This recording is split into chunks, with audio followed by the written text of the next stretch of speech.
except in the present. When you have under your hands a piece of wood, and you say, my, hasn't that a gorgeous grain, you know, and you fondle it. If it moves, fondle it.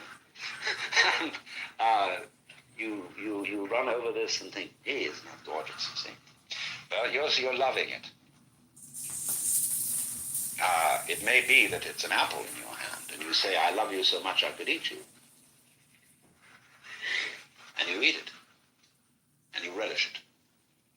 That's loving in a special way.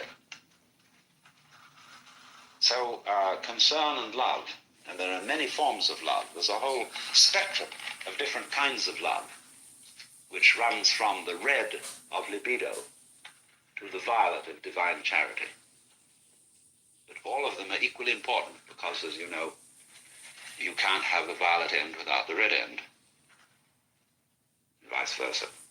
You wouldn't know what violet was unless you had all the other colors. The colors create each other. So it isn't simply black and white. Between black and white is the spectrum. And just as black and white arise mutually, so you know red in relation to yellow, in relation to green, in relation to blue, and so on. But they all come out of black and white. That's the secret. I think Mr. Land, who invented a camera, made a rather spectacular demonstration of this. So,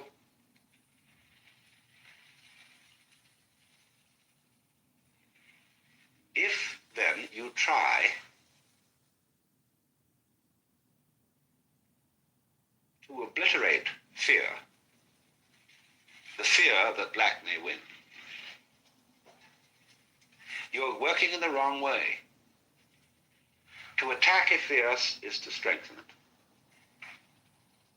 Because immediately you feel guilty if you don't succeed, or you feel inadequate. But fear is something that arises naturally and spontaneously under certain circumstances, just as you will feel warm if you get near a fire. And you can't go up to a fire without some sort of self-hypnosis and then say, well, I refuse to be warm. There's something a bit weird about that. Besides, you often want to feel warm when you get near a fire. No, on the contrary, it is very natural to be afraid. And so if you don't try to knock it down, you don't try to make yourself over into some sort of preconceived idea of what you ought to be, then you're on the track. Now, when you think, for example, that I ought to change myself into something different, what is the agency which will effect this change? Well, we could say two things. On the one hand, it's the same self that you want to change. So how can it change it? Or on the other hand, you could say that the idea that there is a sort of separate ego in you which can go to work on the rest of you is a hallucination.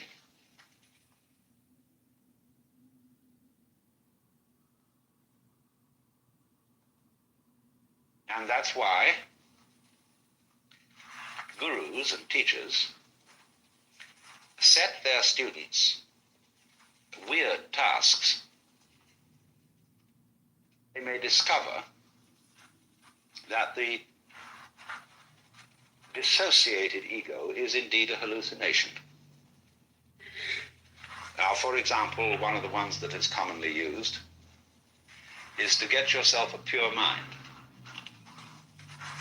And that means you control your thoughts and emotions.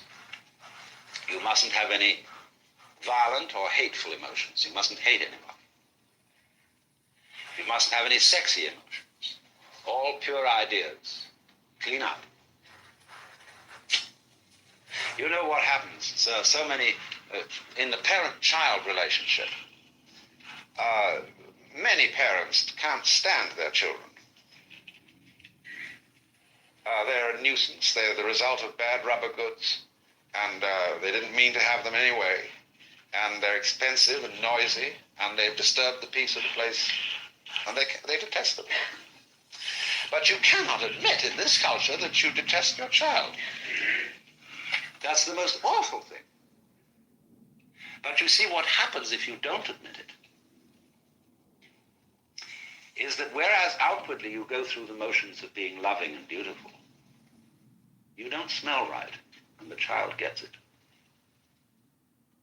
The child knows intuitively and inwardly that there's a crossed up message here. It says love, but it acts hate. Vice versa. A lot of children hate their mothers, hate their fathers. That's supposed to be very bad. And the whole pandemonium that's going on these days is largely due to that, but nobody can come out and be honest about it. So now control your thoughts. Watch that hate. The moment it arises, doing, knock it down. Well, now you know the guru who's teaching you all this. You've projected quite a bit on him. The fact that you accepted a guru at all shows that you have endowed another person with much greater wisdom than yourself. That's your opinion, incidentally.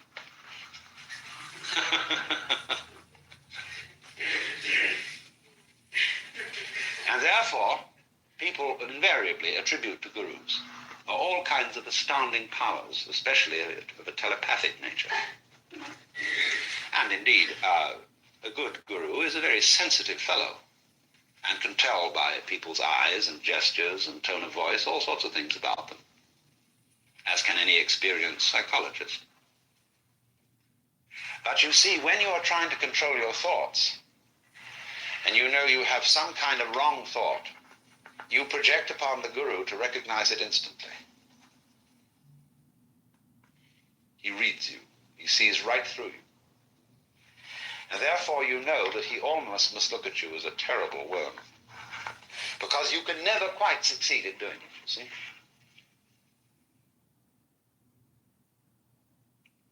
And the lesson of this is, you see, the whole point of this lesson is to discover that the alleged you, which is different from your thoughts and feelings, is a hallucination.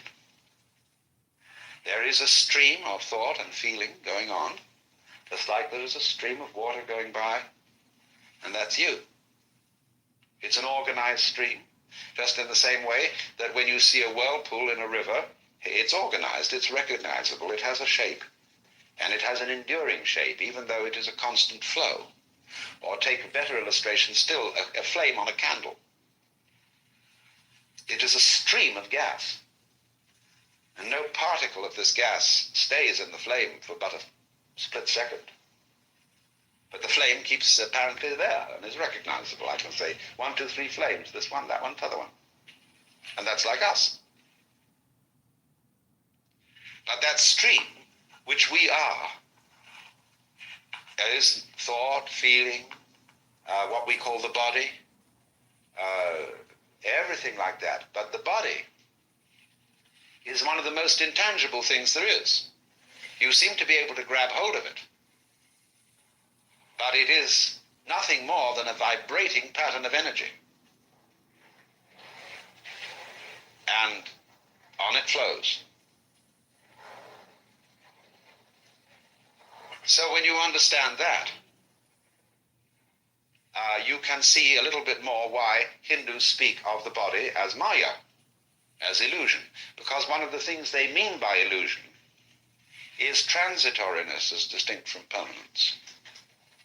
That is to say, everything in this world is disintegrating. In fact, if it weren't, it wouldn't be there. Disintegration is life. And it's as important to see that as it is to see that there is no time and that black and white go together. Because to the extent that you see it is disintegrating, and that there's no way of stopping this, you can get into a frame of mind where you get with it, where you, as it were, give up and fall apart along with everything else. Now, you might think, you see, again, in our general Western frame of mind, we would think, well, that's just giving up. That's spineless. That's cowardice. That's awful. And anybody who would just give up like that would be expected to become a slob. But the contrary is true. You see, in all what you might call the dynamics of the spiritual life, there are what appear to be many paradoxes. Courses of action which in common sense would lead to one result turn out in fact to lead to an opposite result. So you would think that a child who admits to hatred of parents, or vice versa, would act out the hatred, would do something violent. No, it is precisely the one who does not admit it that will act out and who will do something violent.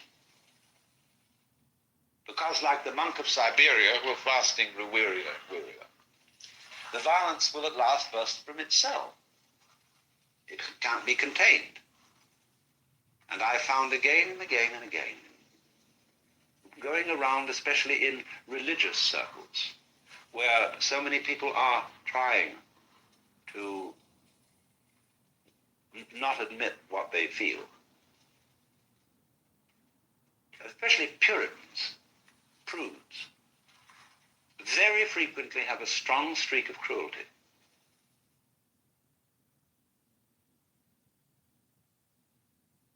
And this, of course, can be a kind of sexual substitute, a sadistic or masochistic thing. That is simply because they don't admit to having a negative side. And so the negative side will express itself in a violent way. People who are always doing things for other people's good will be liable to bomb them for their benefit. And utterly destroy them in the name of goodness. And this is because such people are not ever going to be good soldiers. I was talking a few weeks ago to the Air Force Weapons Research Lab at Kirtland, near Albuquerque. And I was somewhat surprised to be invited to this sinister institution. But it was full of extremely brilliant people. Fantastic minds. And so naturally we got onto the subject of strategy. Because military strategy is a very, very interesting thing. It contains all the basic life problems. And I said to them when I started out, I said, now, you have asked me to tell you as a philosopher, what are my basic premises for moral behavior? Well, I said they are total selfishness. I'm not going to beat around the bush with you people. I'm going to be sentimental or anything like that, because you're dealing with military methods, where you have to be tough, and where you have to be so tough that you've no time for finer feelings. So let's begin that way. Now, I said you might imagine, therefore, that if I base my behavior on total selfishness, that I would go around being rude to people and aggressive and pushing through and so on. But I said, I don't, because I found it doesn't work. People put up resistance, they get obstreperous, and I don't win them over. So my self-interest is better conserved by putting on a pretense of politeness and that I really am concerned about you all and so on. But I said I am not. That's just a big act. Now, and I said the next thing that happens is this. When I decide that I'm going to base everything on total selfishness, I start wondering what I want. Well, so many things that I thought I want, when I got them, I found out I didn't. So I have to go very deeply into the question, what do I really want? What sort of friends do I want? What sort of a house do I want? What sort of a life do I want? What sort of a job do I want to do? And you see, people don't think this through. They get all sorts of ready-made ideas of what they ought to want. Because what education does to us to so large an extent is to fit us into a set of prepared stereotypes. And we never stop to find out what we really want to do. Well, that's one thing. But then something else very odd comes up when I say I'm purely selfish, which is, what is me? And then I come across this curious thing that I don't know who I am unless I know who you are. If I would live without any other people, I don't think I would know I was there. I see myself in terms of others. That is to say, by a social relationship. I am I because you are you. You are you because I am I. But then, there's something that's gone screwy here, something funny about this. Which is, of course, that myself isn't at all what I thought it was. Myself is almost everything else as well as myself. Well, then I really don't know what to do, because there's no point in my thinking anymore that I can just go around attacking people and getting rid of them and so on, and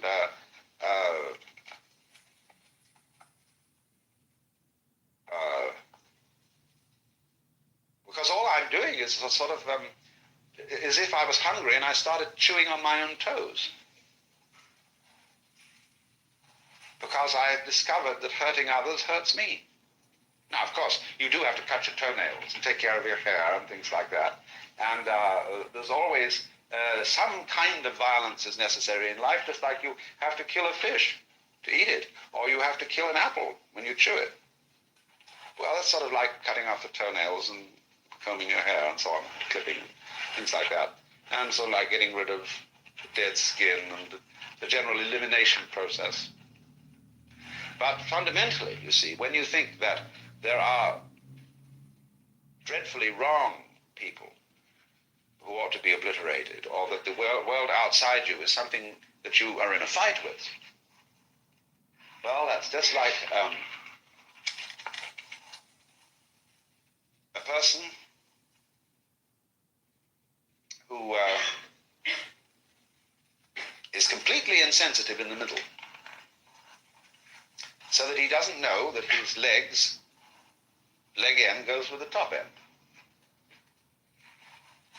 You know that in worms, if a worm gets damaged, it develops a sort of calloused area in it. And the worm, when it wiggles, the rhythm of the wiggle doesn't pass through the calloused area. It has to wiggle separately on each end. So the worm, instead of going wiggle, wiggle, wiggle, goes wiggle, bump, wiggle, bump, wiggle, bump, wiggle. And so a lot of people are like that physically. This is one of the important things that Wilhelm Reich found out, that people tend to have a state of tension in the diaphragm, as a result of which they can't swing. Have you ever tried to teach anybody to dance the hula? Lots of people just cannot bring themselves to make that hip motion. They're too rigid. And they're like the worm with a callus. Or then there's another myth about this. You know, there's a famous snake called Ouroboros. And he's always drawn chewing his own tail and eating it. Imagine what happens when the tail gets inside and it gets inside and inside. And the whole thing is clutched up, you see? And this worm the snake is a symbol of what the Buddhists call samsara, that is to say, the round or rat race of life and death. And this goes on so long as the worm doesn't know that his tail is himself. When he discovers that, he lets go of it and wiggles happily along like every good snake should. Of course, there is something more to it than that. You might say, well, why in the first place did he not realize that his tail was his own? Well, because he wanted something else. See, there wasn't anything except the snake in the beginning, because the snake is the symbol of God. But in the Upanishads, in the Isha Upanishad, first line of it said that in the beginning there was the one God, the Ishvara. And he said, I'm lonely. And so he made another, which was a woman. And he made love to her. As a result of which all gods were born. But the woman got guilty about this because she felt it was incest. And so she turned herself into a cow. And he became a bull. And he made love to her. And so came all cattle. And the same thing happened. She got guilty and turned herself into a sheep. And he turned himself into a ram. And so on. And by this means the universe was created. So this is othering. It's called in Christian theology by the Greek word kenosis, which means self-emptying, where God others himself in the sense of getting himself into a position where he forgets he's God, or where he has abrogated omnipotence. Now, in the theory of games, it is absolutely important to abrogate omnipotence. Because you realize that if your knowledge and power was without limit, there were no obstacle to it whatsoever, there would be no way of realizing it. When we know for certain the outcome of a game, we don't play it. We call it off. And we invent a new game in which we don't know the outcome. So power, whether partial power or omnipower, will always be in a state of abrogating itself. So the fundamental game, therefore, the fundamental game form, which is manifested in the yang and the yin, the two opposites, is of course the game of hide and seek. Of remembering and forgetting. You see, really to forget is the opposite of remember, only the word hasn't the same form. We should put remember opposite dismember, because to remember is to put back the members of something that has been dismembered. So when the snake thinks that its tail isn't itself, it is dismembered. When the snake finds that its tail is itself, it's remembered. So that's why the Catholics say the words of Jesus at the Mass, do this in remembrance of me. So that you will discover that you are one body, which is, of course, the only body there is. So lesson number 2 is relativity. Lesson number 1 having been the opposites in this course on cosmologic or cosmic gamesmanship. We were discussing the fact this morning that any manifestation of energy needs an opposition. In other words, nothing happens. There is no motion, there is no possibility of energy unless there is something opposing it. There is no dancing except on a floor against which you can push and move. And so I pointed out, therefore, the sense of self depends entirely on the sensation of there being something other. but that this is a kind of a maya. In other words, the general feeling that one side is definitively split off from and separate from the other is an illusion. But nevertheless, there is the opposition between energy and inertia, motion and stillness, is something that, as it were, is the bifurcation or two aspects of a single process. And you know it's a single process because they can't do without each other. If they could do without each other, then it would be a divided process, radically divided, split down the middle. But as it is, the interdependence of these two sides of things, or two ways of looking at things, shows that there is something in common between the two. And to understand this is the essential key to living in a sane way. Because if you're insane, you're split up. An idiot, you know, the word Greek idiotes means private, purely private,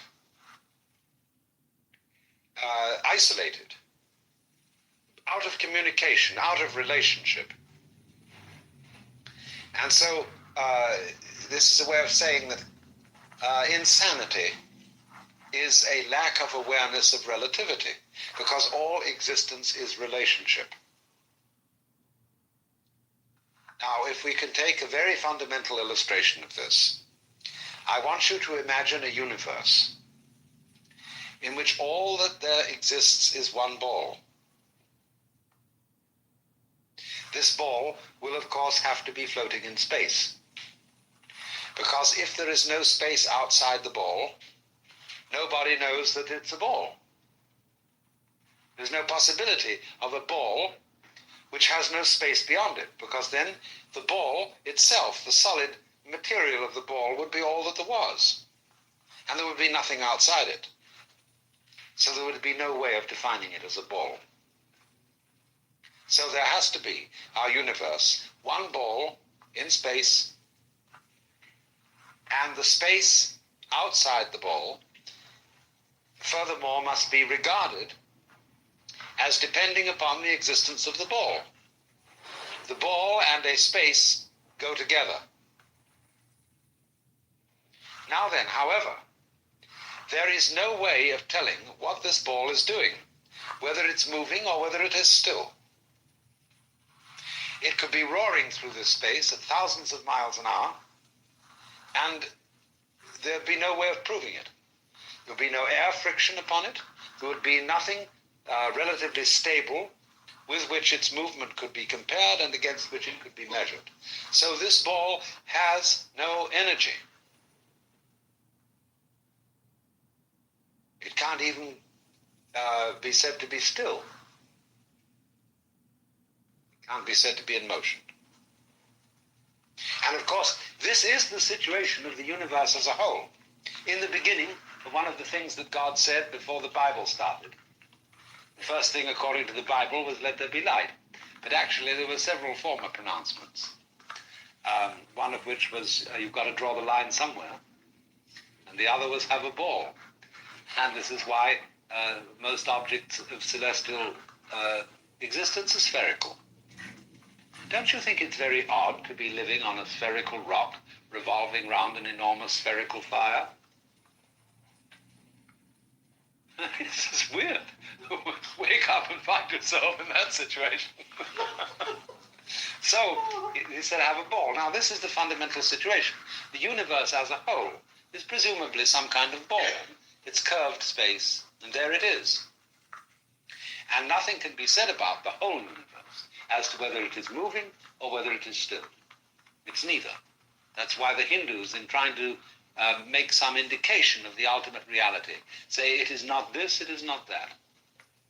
It is not one thing, it's not the other. It doesn't exist, it doesn't not exist. It doesn't both exist and not exist. It doesn't neither exist nor not exist. So you can't say anything about it.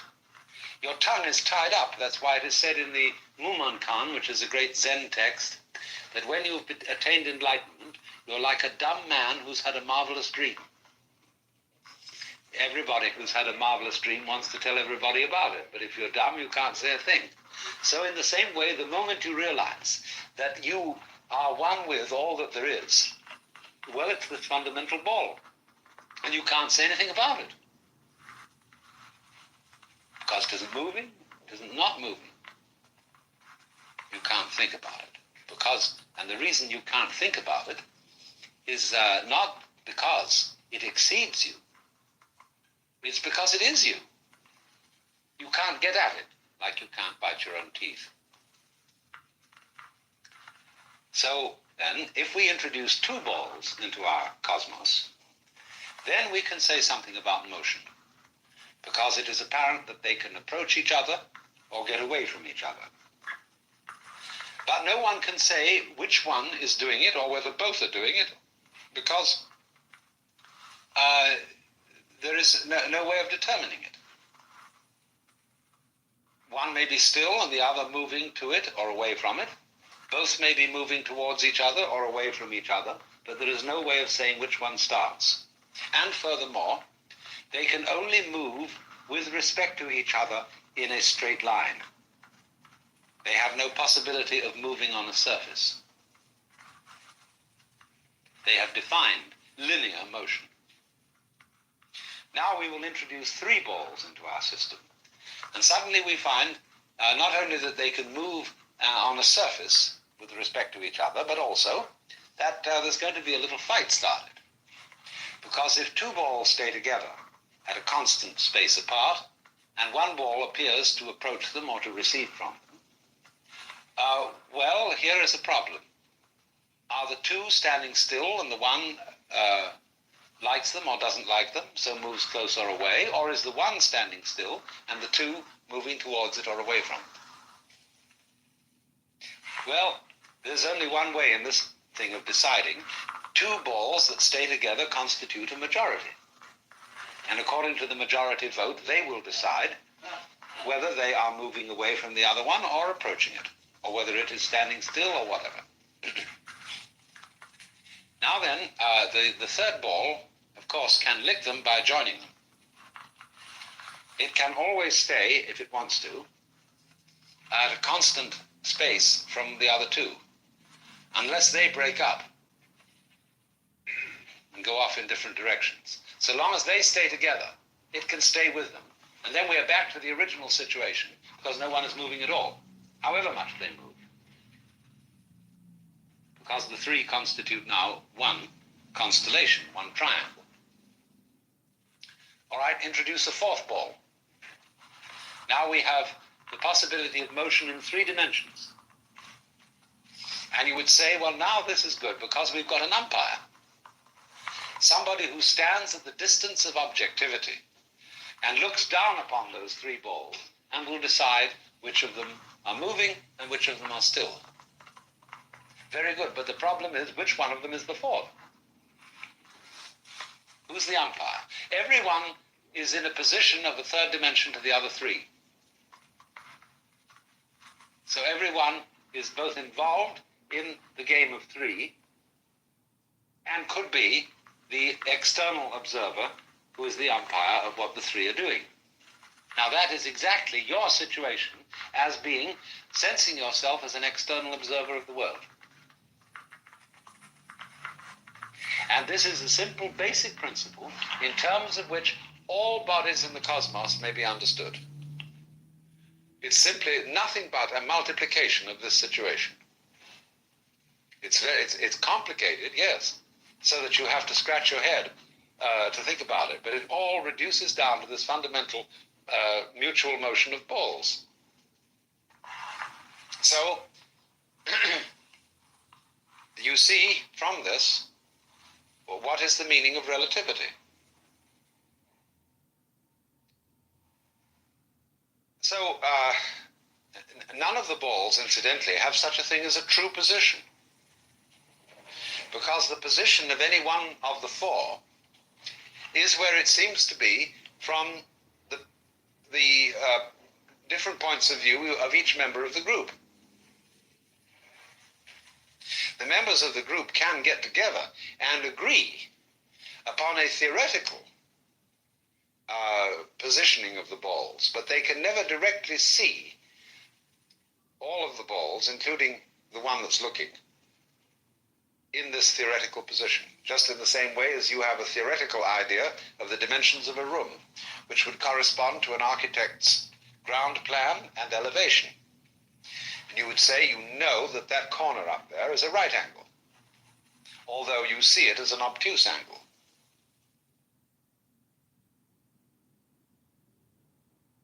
Now, this agreement as to what are the true positions of things is very important, because upon such agreement depends all possibilities of human communication. We have to have a standard of what is north, south, east, and west, of what is a unit of measure, of what language is, and what words or what noises are to mean what experiences. And by constructing this conventional standard of measures, we are able to agree with each other.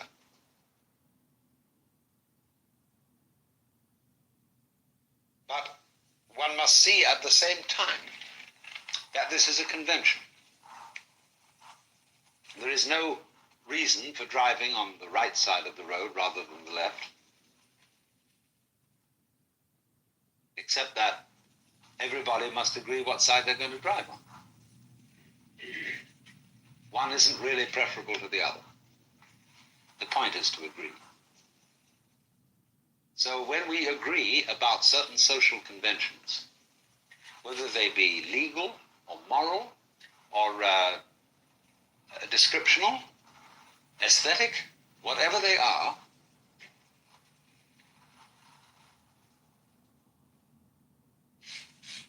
they are a construct, they are an abstraction. And nobody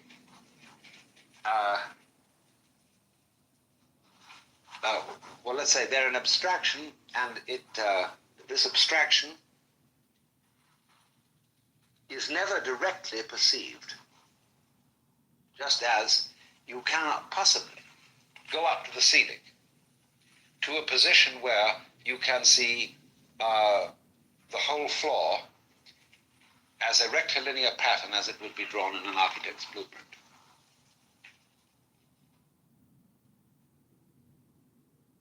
Your vision will always be distorted. If by distortion you mean departure from the blueprint.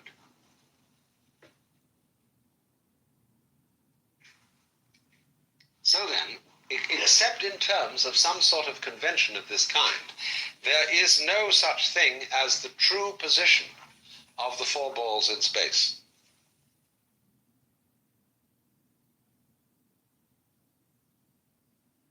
Because you must always ask, when you ask about truth, truth for whom?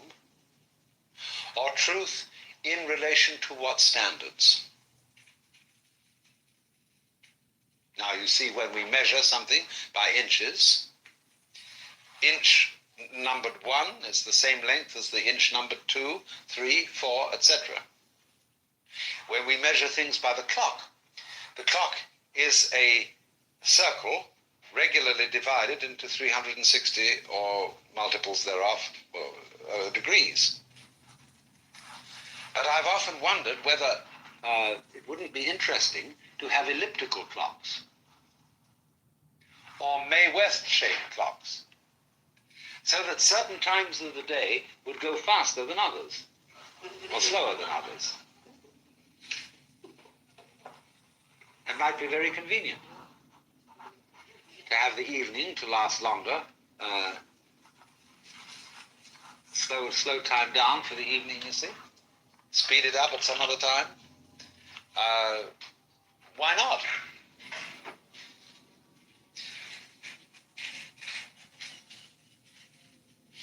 But you see, we try to fit everything into an ideal of regularity.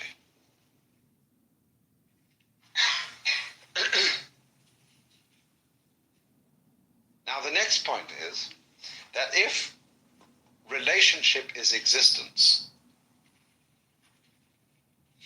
we are going to discover from this that the existence of any identifiable thing or event in the whole cosmos depends upon and in an opposite sense is responsible for the existence of everything else. But to do that, we've got to understand another image, which I will illustrate with the parable of a rainbow. Now, you know there's an old philosophical conundrum. If a tree falls in a forest and there is nobody around to hear it, does it make a noise? This is a very simple problem, but it has been discussed in ways that make it very confusing. A noise is a neurological experience caused by a vibration of air interacting with an eardrum and an auditory nervous system. So therefore, obviously, when the tree falls, it will set up a vibration in the air. But if this vibration in the air does not pulsate upon an eardrum, there will be no noise. You can see it in a simpler way. What will happen if I hit a skinless drum? There will be a hit but no sound, because the drum has no skin. So if there is no eardrum, the vibrations in the air will not make a noise. I don't need to introduce, to prove this, any spookery about mind as distinct from matter or anything like that. That's quite straightforward. But now let's take the somewhat more subtle case of seeing a rainbow. To perceive a rainbow, there must be three variables present, three factors. There must A, be the sun. B, there must be moisture in the atmosphere. And funnily enough, C, there must be an observer at a certain angle relative to the angle of the sun and the moisture.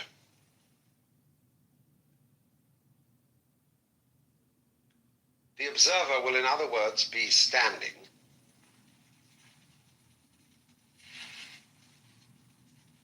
shall we say, on a straight line between the sun and a body of moisture, and what will then appear to be the center of the rainbow. That's why the side of a rainbow is always off to one side. You never see the side of a rainbow directly in front of you. So the position of a rainbow differs for every observer,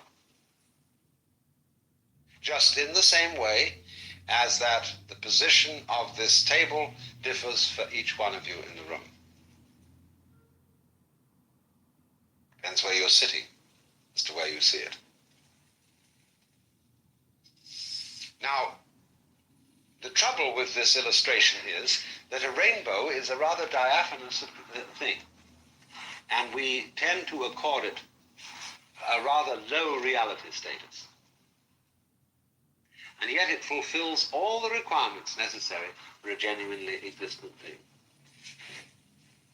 Oh, it's true, you can't grab hold of it. But neither can you grab hold of the moon, at least not yet.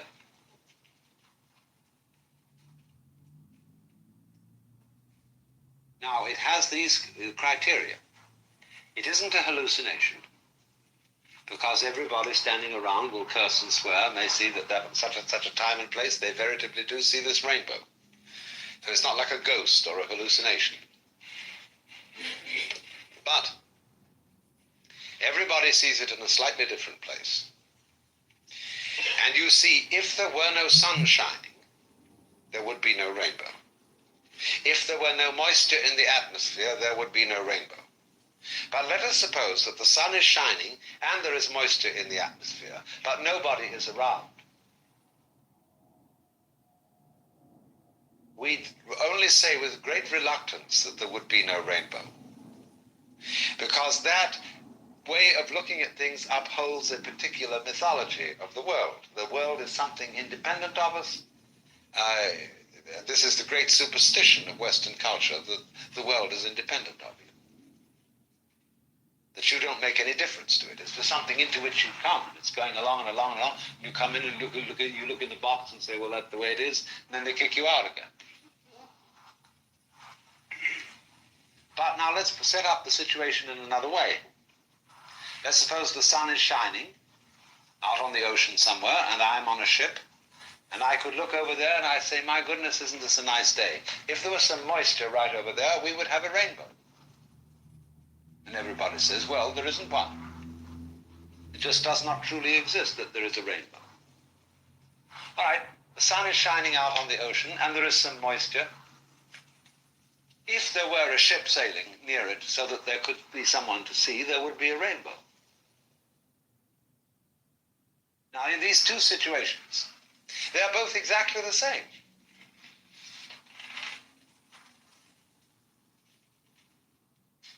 There would be a rainbow if there was some moisture around, but there isn't. And equally, there would be a rainbow if there was someone to see it, and there isn't. Those are two completely equivalent situations. Because this isn't, again, a question of spookery. It's a question that the existence of the phenomenon rainbow depends on the presence of three factors. Like the existence of a human being depends on the existence of two factors, a man and a woman. Everybody has to have a father and a mother, or have had. And otherwise, with the exception of that relationship, you don't exist. Well, now, the case of the rainbow is exactly the same case as everything else.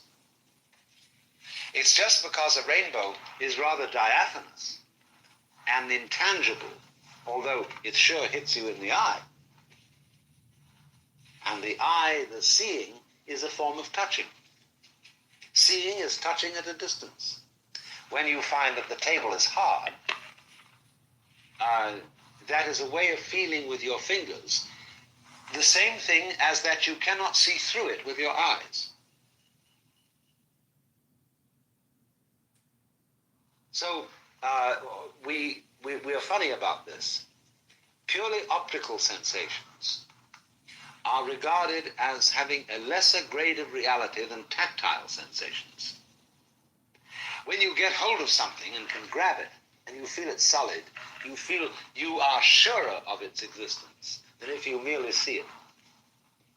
But it's all the same thing. Touch is a sensation as if your finger ends were full of millions of little eyes. Every nerve end an eye. And they close around this and they find it is not transparent. Here is a limit. Here is something we don't go through. But that's exactly the same as when you see with these eyes here. You don't see through something.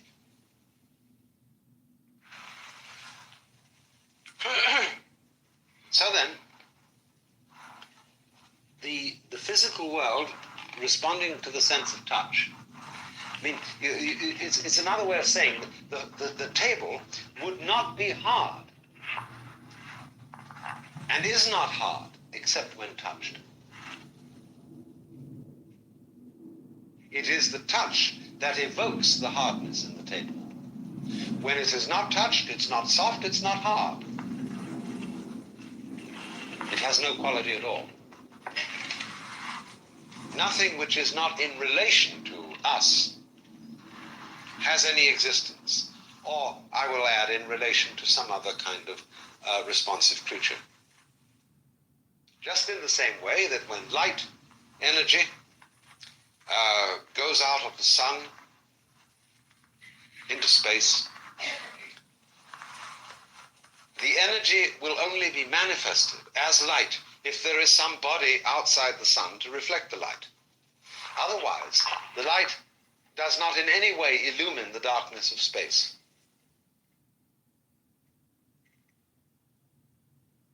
You must bring something into it. to manifest the light in space. So a Zen poem says, the tree manifests the bodily power of the wind. The water manifests the spiritual nature of the moon. Because you see, if the wind is blowing, that is to say, an energy is moving along and there is nothing to stand in its way, the energy is not there. The energy in the situation is evoked only by something standing in its way. Then it's manifest.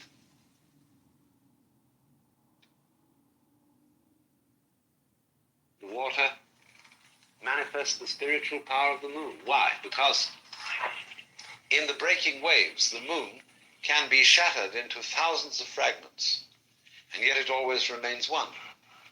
That's its spiritual power.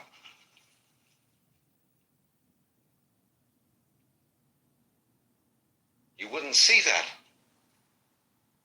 miracle of the moon if it weren't for the waves. And they divide it up like that. All right, you can say, it's a distortion. That's not the way the moon is. The waves are not reflecting it correctly. But that's only trying to say that things reflected in a smooth and still surface are reflected more really than things reflected in a vibrating surface.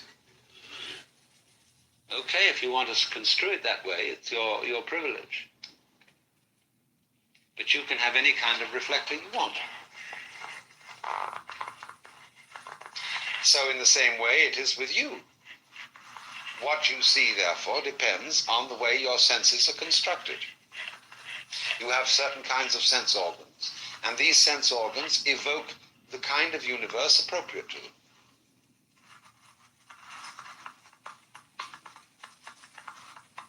It's not necessarily the way things are, because there is no way that things are apart from their impact or better relationship with some kind of perceiver or perceiving organism. Because things are only in relation. When there is nothing to which they can relate, nothing is happening. And the so-called existence which we perceive and that to which it is related come into being together.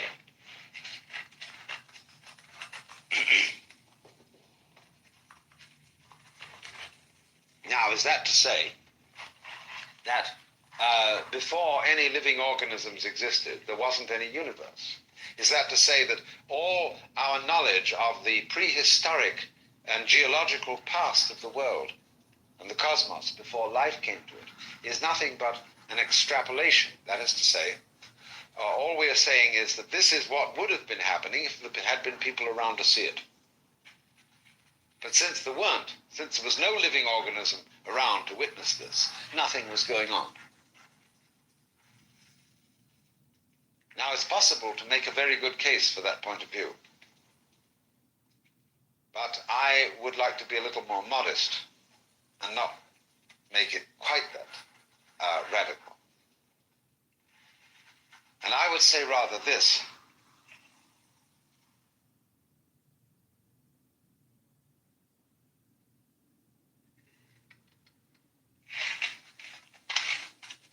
There would never have been a universe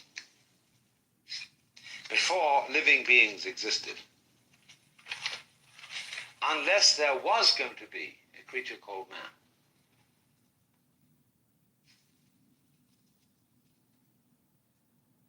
Man living in a future, say, implies in the past a certain state of affairs. In other words, this planet had to come into being with an adequate amount of temperature, oxygen, gases, everything else, food supplies, for the organism called man to exist. So let me say then, the existence of man implies a certain kind of environment, meteorological, geological, and astronomical. But the other side of this proposition is that such an environment implies man.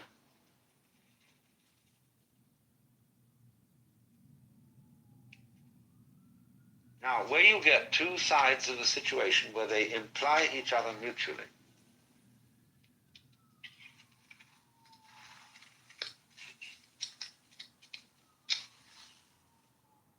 you have, in fact, a truly relational and unitary system. Well, then, therefore, the answer to this problem is that prior to the existence of any form of life, the universe at that time is dependent upon the fact that those forms of life are going to emerge. Now, this is a thing that is very difficult for us to understand, because we think of reality proceeding forward into the future, but dependent only upon the past. It's very difficult for us to see that events that we call past are dependent upon events in the future. That a lot of things would never started unless certain results were going to happen.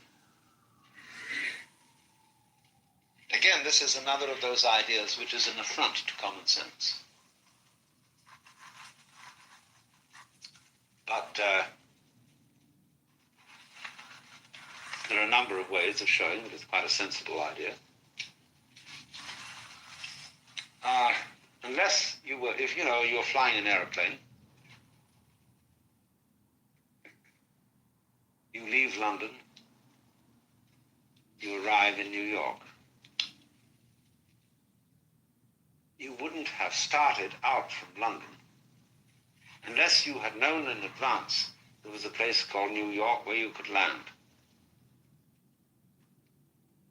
So in a very similar way, the energy system of the universe does not start out with certain, say, very primitive amoebic creatures until it knows that it can arrive. I don't know where it's going on beyond man, but at least it's got to get as far as man. Because if it's not going to be able to do that, it won't even start. Now you can put this in other terms. An electric current. The electricity isn't like water. When you turn on the faucet, the water goes right down the hose and waits at the nozzle. So as soon as you turn on the nozzle, there's the water. But an electric current isn't like that. When you've got two wires, two terminals, positive and negative, and you've got the positive one hitched up, and here's your wire, and you leave the end of that wire just an inch away from the negative terminal, there is no electric current moving. It hasn't flowed down the wire from the positive terminal so that it waits to be ready to jump. The trouble with is that electricity moves so fast we don't see these things. And you can only see it if you do it on a colossal scale. Let's supposing that we had an electric wire that was 300 million miles in length. Now we connect it at the positive end. Nothing at all happens. Connect it at the negative end. So that too could have possibility. See, that's the other terminal. Then immediately the circuit starts. But the circuit of electric current does not start until there is a place for it to arrive. See, that's the point. So in exactly the same way, it makes no difference whether the wire be something that is 180,000 miles and is traversed in 1 second, or whether it's 60 billion miles that will take a somewhat longer time. In either case, the current will not start until the receptor terminal, the minus terminal, is secured. So in this way, I would say, just exactly the same way, life will not start up in a universe to which it really doesn't belong, in which it is can be regarded as nothing more than a stranger.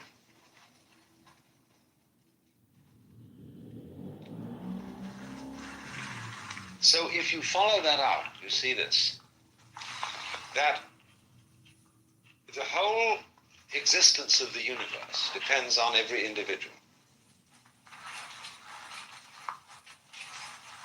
It isn't a question of how long you last, that the universe will only last as long as you do. That's not the point. The universe is much bigger than you are, and you are very small, but at this moment it depends on you. The universe is much longer than you are, and you are very short in time, but nevertheless it depends on you. The universe in the future, long after you're dead, will still be depending on the fact that you once existed. The universe in the past, existing long before you were ever thought of, still depends on the fact that one day you would exist. And it depends on each person.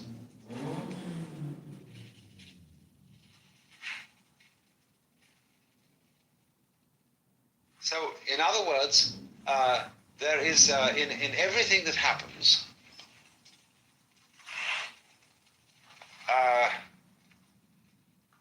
every whole depends on every part. Because you see, in truth, there are no parts of the universe. Parts are an abstract creation. When we think of someone or something as a part, we are quite arbitrarily cutting him off and saying, by convention, we will agree that our skins are our boundary, and therefore, since our skins do not include the whole cosmos, we are only a part of it. But there are no parts. Just as in your own, when you study your own organism, all of it's continuous. All the so-called parts flow into the others like the motions of waves. You don't have detachable parts that you can unscrew inside you, you see? Unless you've got false teeth or something like that, then you take it out, see? But in the ordinary way, you can't unscrew parts of a human being from another. They're continuous. Well, in exactly the same way, you are continuous with this environment. And although we have been habituated to looking upon ourselves as separate things, we are no more separate from what's going on around us than each of these waves here are separate from the ocean. Or that Mount Tamalpais is separate from the planet Earth. We have great freedom of movement, so do the waves. So do the gulls floating in the air. So do the trees waving in the wind. We have a larger degree of freedom than that, because we are more volatile. But we are just as much waves in the total process. It depending upon us, and we in turn depending upon it.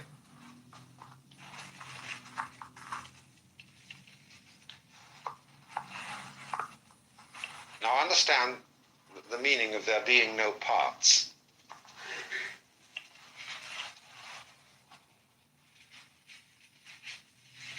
All parts are ideas. We have an idea of a part. We chop things up and say one human being, two human beings, three human beings, and so on, and so think of it as parts.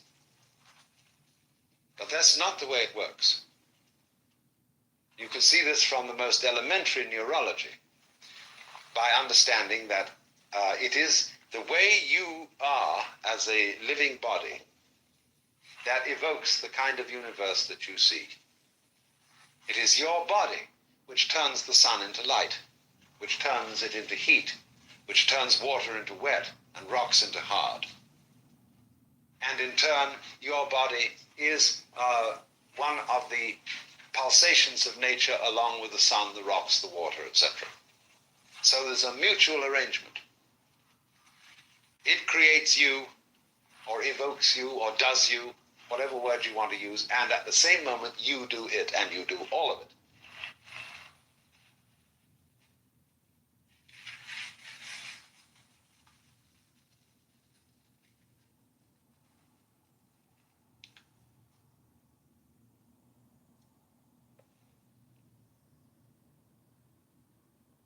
So this is why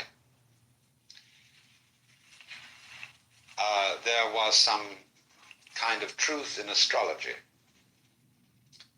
I say this But at the same time, I certainly don't consult astrologers and plot my life by the crude calculations of horoscopy. Uh, because if you do that, you get into endless tangles of self-deception, because it isn't accurate. But it has a principle. The astrologer was right. When he drew a map of your soul, he drew a crude map of the universe. He drew the universe as it was at the time and place of your birth. The universe as it was, as seen from the point of view where you were born. And that was your soul. So your soul, you see, is not in your body. Your body is in your soul, because your soul is the entire network of relationships in terms of which you live. Your soul is the whole universe. But each one of us, as it were, is a different point in it. But all these points in it are the center. We can go way beyond Ptolemy and Copernicus now. And if we think that space is curved, every point of space is the center of the universe, because any point on a ball is the center of the sphere, of the surface. See? You can turn any point of a ball, and wherever you look at it, it's the center, isn't it? See? So in the same way, take a crystal ball in your hand, a crystal mirror.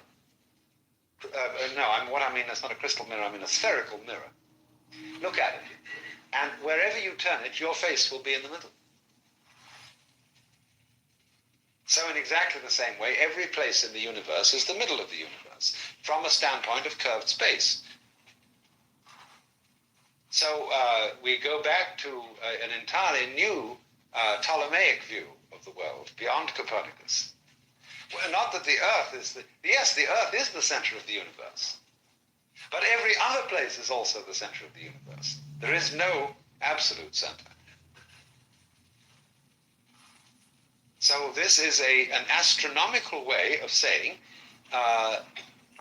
in Sanskrit, Tattvamasi, you're it. Everyone is rightly the center. You may think, my mother used to say to me, you're not the only pebble on the beach. No, indeed. But in a way, everyone is the central pebble. And the feeling that you have of being the center, which turns out into selfishness and all this sort of conflict and scrapping, is nevertheless based on something true. What we do is we misinterpret it. We don't realize that everybody else is the center too. In that sense, you're not the only pebble on the beach. You're not the only center of the universe. And yet there is only one center. And that's why, who was it? I think it was St. Bonaventure who first thought up the description or the definition of God as that circle whose center is everywhere and whose circumference is nowhere.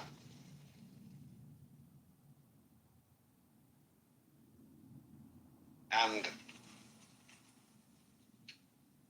this is a poem that I seem to remember from Alfred Noyes. Where, said the king, oh, where, I have not found it. Here, said the dwarf, and music echoed here. This infinite circle hath no line to bound it. Behold its strange deep center everywhere.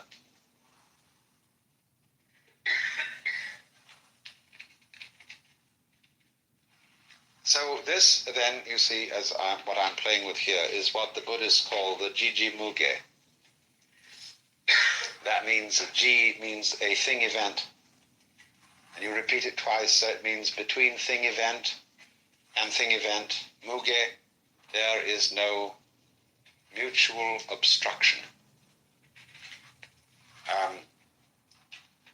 This is called the doctrine of the mutual interpenetration of all things and events. So it would be like those lovely drawings where you take a circle, and you can play with this, it's a nice thing to play with, and you mark out 12 equal points around the circumference of the circle. Then you join every point to every other point. You get a beautiful star. And incidentally, this is the diagram of the notes of the 12 notes of the scale. Bach worked this out. And it's a lovely thing. See, it's a beautiful star.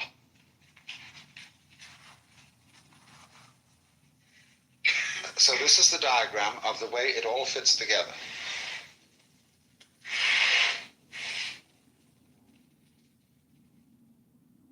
Now, if you study that,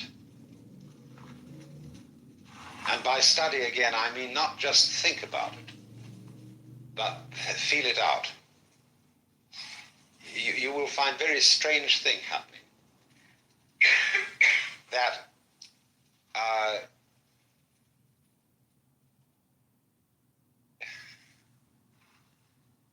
you will find that the present moment, with all its particularity in which you live and are functioning now, is exactly the same thing as anything you could possibly conceive of as eternity.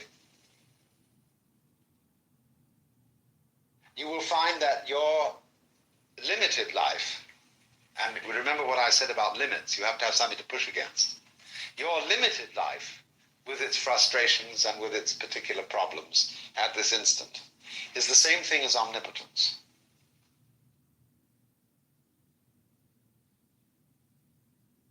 And that your situation in space, which is appears to be in Sausalito, California, sitting on a boat which has a rickety old thing. Miles and miles away is China and Russia and England and Mars, Venus, and everything. Yeah. But this particular point in space, you will find in the same way, by this law of relativity, is the same thing as infinity. Infinite space. Because it all goes together. It implies the infinite, the eternal. All the energy of the universe is implied in any tiny hair on your skin. It goes with it. Mutually implies, this is the point. Just as the kind of cosmos and atmosphere in which we live, my existence implies that kind of an environment, so the environment implies me, mutually. And it all goes together. Now, the only reason for saying this, you see, it's really terribly obvious. But the only reason for saying it is that people don't know it. And think instead that they don't belong, that this... I'm just, because the parents put down the children and said, little children should be seen and not heard, you don't belong here. Like I read the other day in some paper, somebody was saying, some young person was addressing a girl and saying, he was trying to make love to her, he was trying to woo her. And she said, you won't be friends with me because you say I don't like your personality. But said, you don't have to have a personality. A personality is something you had to put on because your mother didn't love you. You had to make up to her. Really, you don't need a personality because you're the essential thing, you see? and a personality is just a way of performing to ingratiate yourself. Well, we all do it because we put on personalities when we act like clowns and entertain the audience, put on masks, funny faces. But really and truly,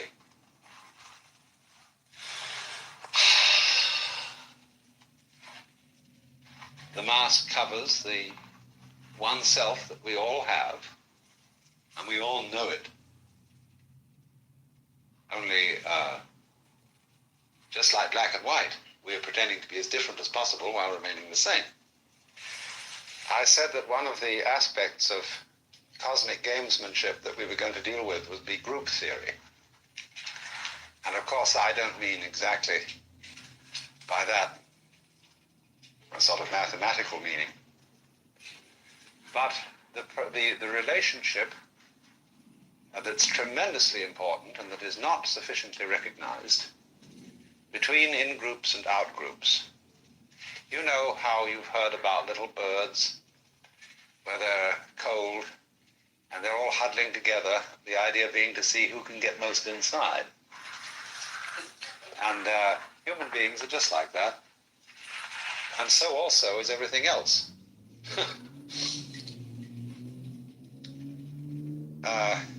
Because this is an absolutely basic requirement of having an identity.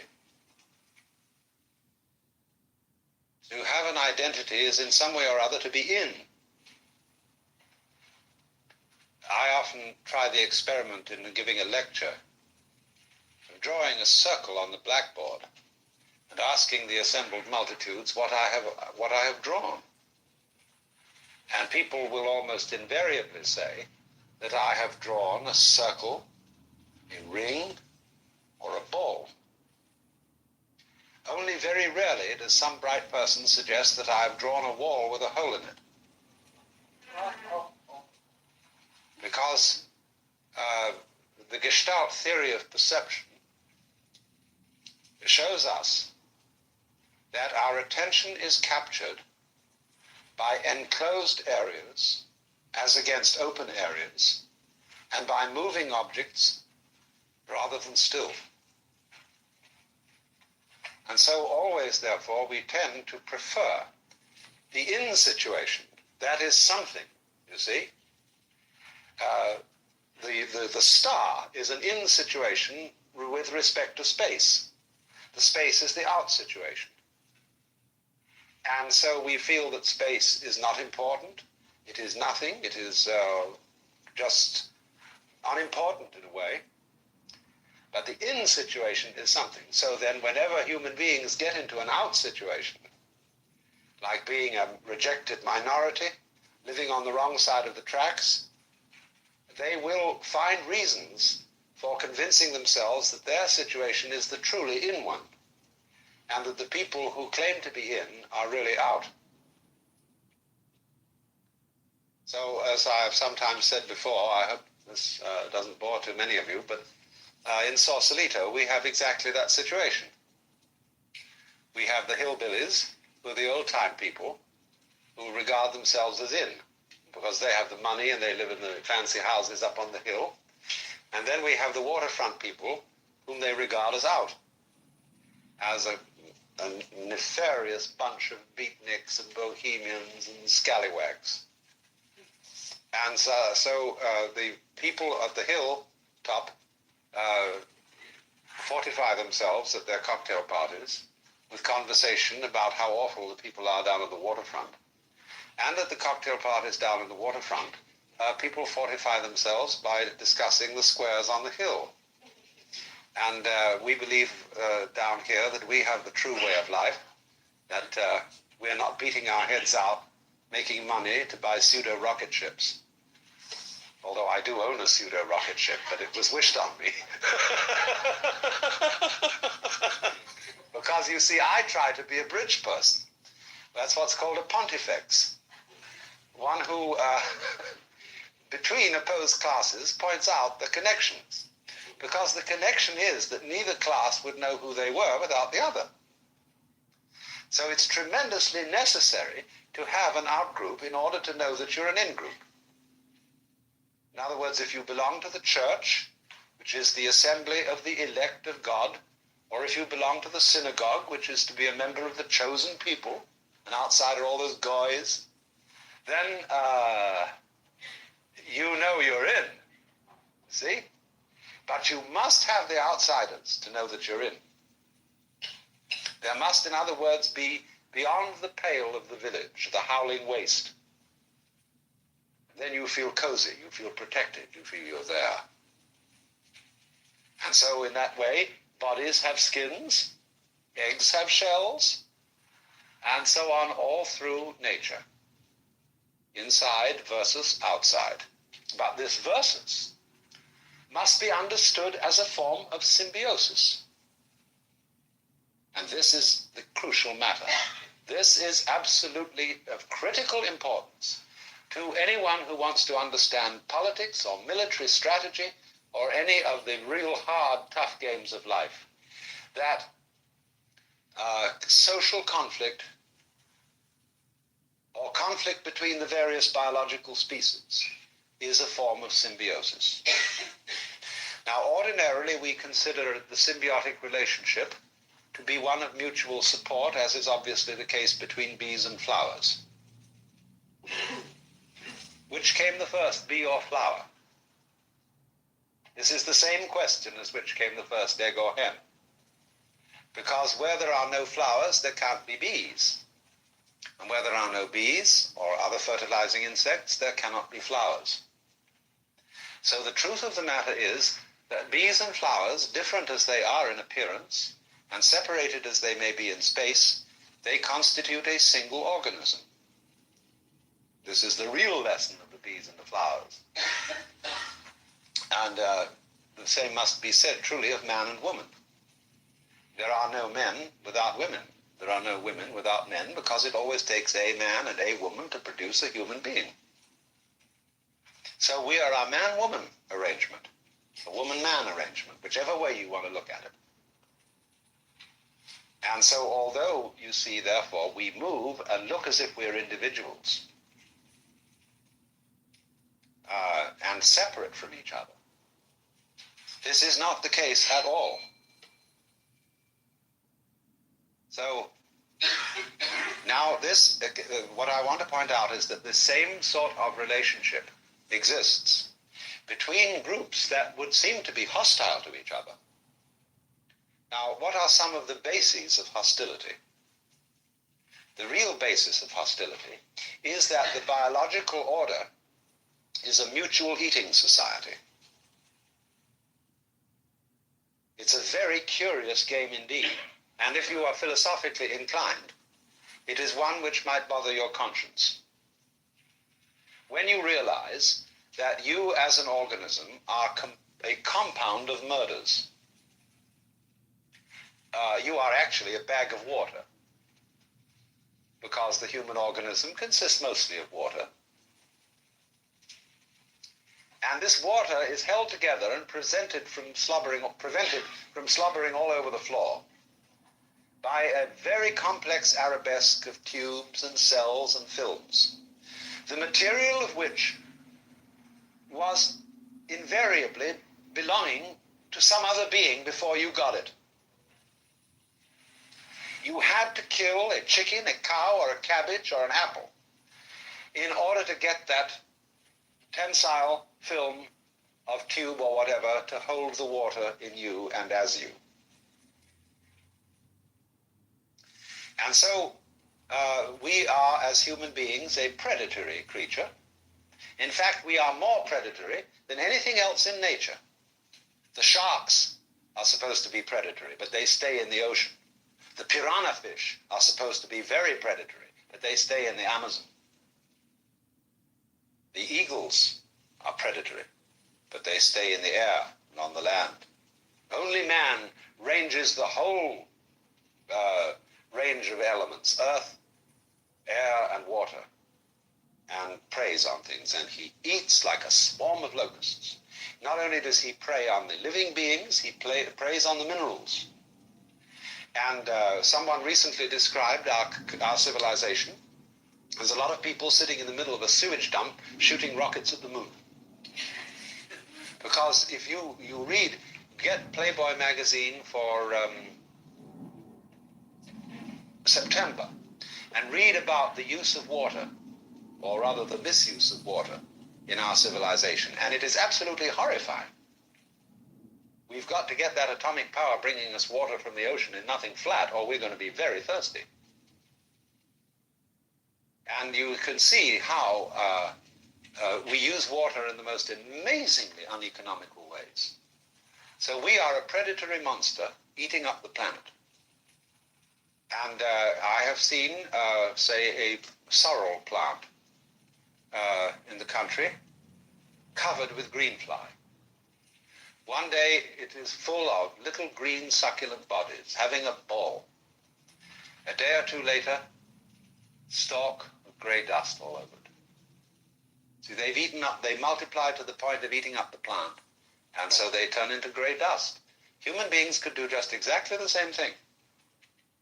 And the reason why human beings are in danger of this is that they have refused membership in a mutual eating society. They want to be top and only eater, and do not want to be eaten. So that instead nowadays of returning what you ate to the earth,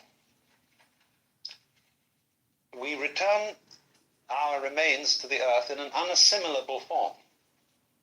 Our remains include not only mummified, formaldehyded bodies, courtesy of the morticians, encased in concrete so that no worms even can get in, but also the fact that many things that we return to the earth are no longer in the organic cycle.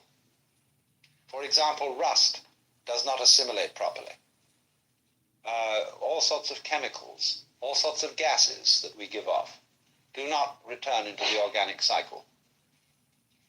And we are ruining, we are actually abolishing animals. Wild animals have less and less of a prospect of living. Wild birds are being greatly reduced in numbers. Whales are ceasing to exist because the whaling industry is getting rid of them. And what is more, some of the animals we farm, like chickens, are no longer chickens. They are strictly non-chickens which lay pseudo-eggs, because they are raised in enormous wire cell blocks and fed on chemicals, under the superstition that anything fed to a chicken will turn into chicken, and it won't. That is why you may have noticed that the chickens you buy don't taste like chickens could taste, especially those that have been allowed to run around in the sunlight and scratch. Those can become real chickens. Because you see, the necessary thing about any species that you live on is that you must love it. I love you so much I could eat you, or I eat you so much I could love you. But where you get things raised without love, you cannot love a whole cell block of chickens.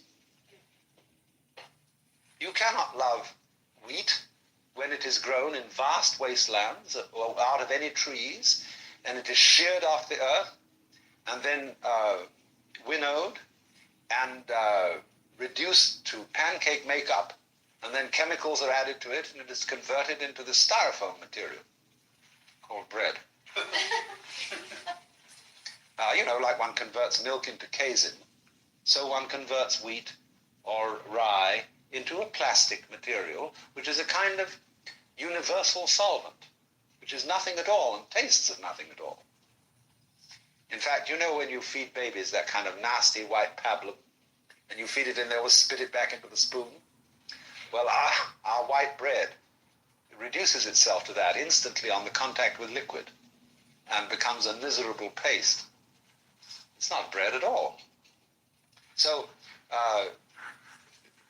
if you are unwilling, you see, to join the mutual eating society, and you want to conquer everything and not be eaten by anything, the penalty you pay for this is the annihilation of your species. And you eventually annihilate through eating things that taste like chalk and string. That's what it will come to. Because you don't love what you eat. You have no respect for the raw materials. So, what we haven't understood then is that all groups need an enemy group, but that the enemy group which preys upon it is actually a kind of friend, because the enemy group prunes your own group. It keeps your population at a reasonable level, and it keeps you on your toes, because you have to defend yourself against it so you don't become flabby. But you see, we have lost the meaning of chivalry in all war situations and all conflict situations. Chivalry is indicated, for example, still in such customs as that the partners to a fight salute each other before beginning to fight and salute each other again at the end. You shake hands before boxing. You do these various things. You bow before a judo contest, and so on. And that means that you recognize the opponent as an honorable opponent, as somebody with whom a fight is a really important matter. And that is really one of the most essential laws of survival. To recognize that enemies, unless they are predatory locusts, who have no respect, who do not, in other words, farm the species that they prey upon. That's the essence of the thing. You must cherish the species you prey upon. You must see, like, for example, in lumbering, you must re-sow. You must plant a tree for every tree you take. That is cherishing the species. And if you farm cows, you don't treat your cows, you often treat them better than you would your servants, because the servants can go hang, but the cows are valuable. And so you nurture them because they're going to sell as beef and they're going to provide milk or whatever it is. So the perception of the fact that it is absolutely necessary to have an out-group for your having an in-group, and that you cannot do without it, is the beginning of sociability. And so what you get then in that case is a situation of contained conflict. A conflict gets out of hand when an in-group does not realize that it needs the out-group. Then it says, let's get rid of the out-group. Get the dirty communists off the face of the earth. But do you realize what a fix we'd be in without communists? The whole economy would fall apart because there would be no external threat. And the communists are in exactly the same situation. Their kind of politics would fall apart unless there were some wretched capitalistic imperialists with whom they could contrast themselves and against whom they could organize their energies. Because it is a curious thing that it's very difficult to get human beings to organize their energies for something pleasant. It's only under fear, under external threat to their life, that human beings will really get busy and cooperate. So, the solidarity of any group of human beings depends to an enormous extent on an external menace. And therefore that menace is friendly to the solidarity and the cooperative enterprise of the group. And this will be true of big groups as well as of small groups. Even people who say in matters of religion, that religious exclusivism is bad, that bigotry is terrible, those same people are actually playing a game called I'm more tolerant than you, and so constitute an in-group of the tolerant, opposed to the out-group of the bigots. There's no way of getting away from this, except by transcending it with a sort of humor. When you see that the two groups need each other, you start laughing. When, for example, if I have people who argue with me with contrary opinions and who belong to different religions, I can't get mad about it because I realize that I wouldn't know what I thought unless somebody disagreed with me. And therefore, your disagreement is necessary to the preservation of my opinions. And this is the secret of humor. So,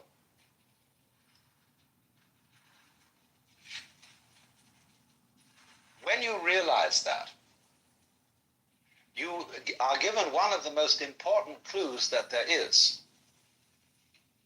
to the nature of yourself.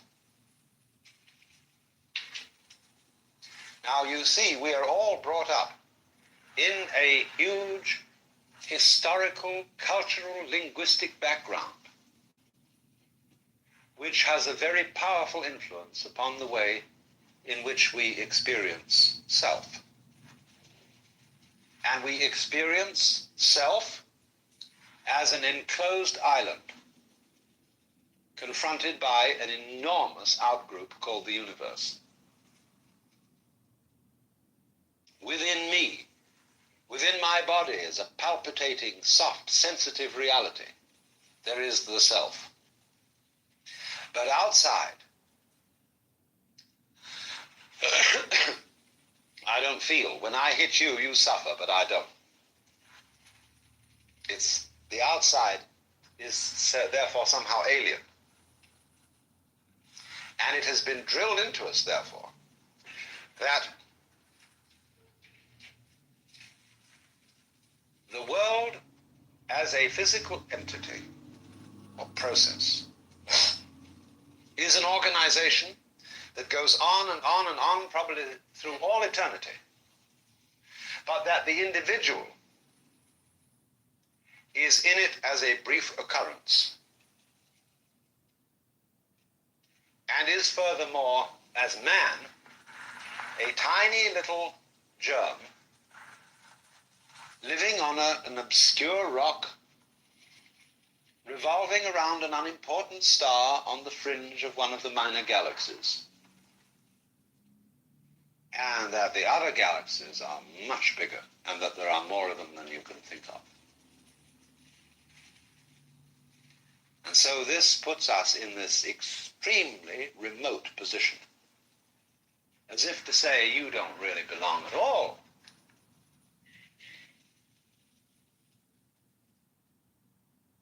Now, I explained yesterday a new cosmology where we can surely say that any point in the universe can be regarded as the center of it.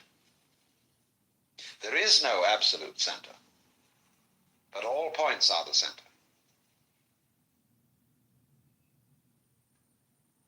So in the same way, if we can see that, we can make a very curious psychological readjustment to our life situation and learn how what it is that we call I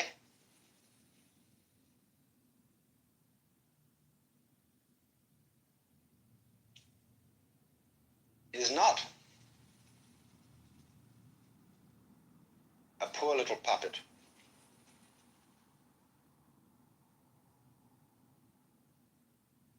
But that the situation of I-ness, that is to say, of feeling central to all things, is a kind of distortion of the true situation.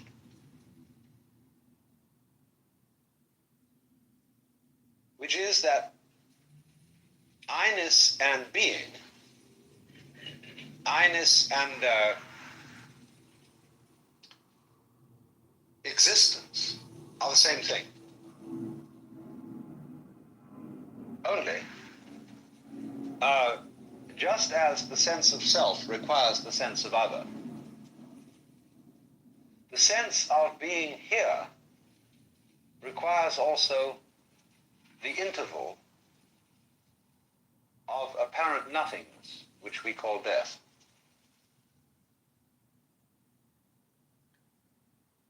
Life goes with death in the same sense as self goes with other. We saw there has to be this yang-yin rhythm, the crest of the wave and the trough of the wave. The crest is the life, the trough is the death, the interval. Someone has asked me what I think about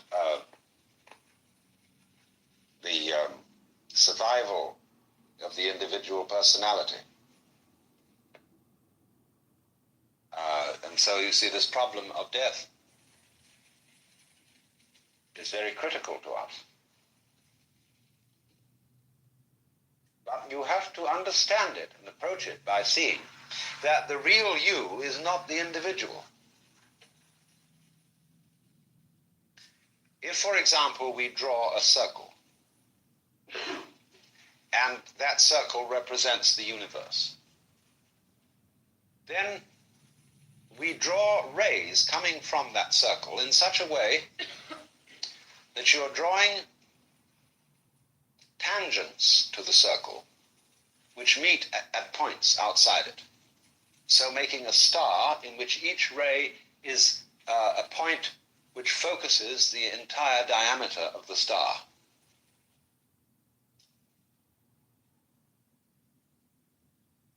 Now turn it inside out, so that the rays go inwards into the circle.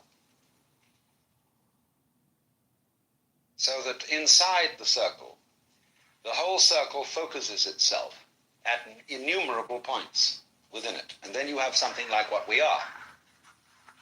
I said, using the astrological illustration, that the soul is not in the body, but the body is in the soul. The soul is the whole universe, focused at a particular time and a particular place, a here and now. And that is what you really are. In other words, those galaxies that are immensely far off and which you could think would have nothing to do with you at all that's in you. And what you call your body, your brain, your nervous system, and so on, is in you too. Now you can never get at, just as we can't get at the whole universe, in the sense that if there is only one ball in space, and that one ball constitutes the whole universe, I showed you that we couldn't say whether that ball was moving or standing still, because there is nothing else in relation to which it moves or stands still. So there's something about the universe as a totality which is always indescribable and unget-atable. Now that is the same indescribability and unget-atability as your own mind.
led by a council of elders and considered itself part of the wider Jewish community.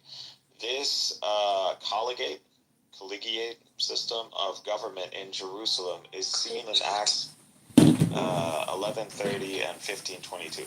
Eusebius provides the names of an unbroken succession of 36 bishops of Jerusalem up to the year 324.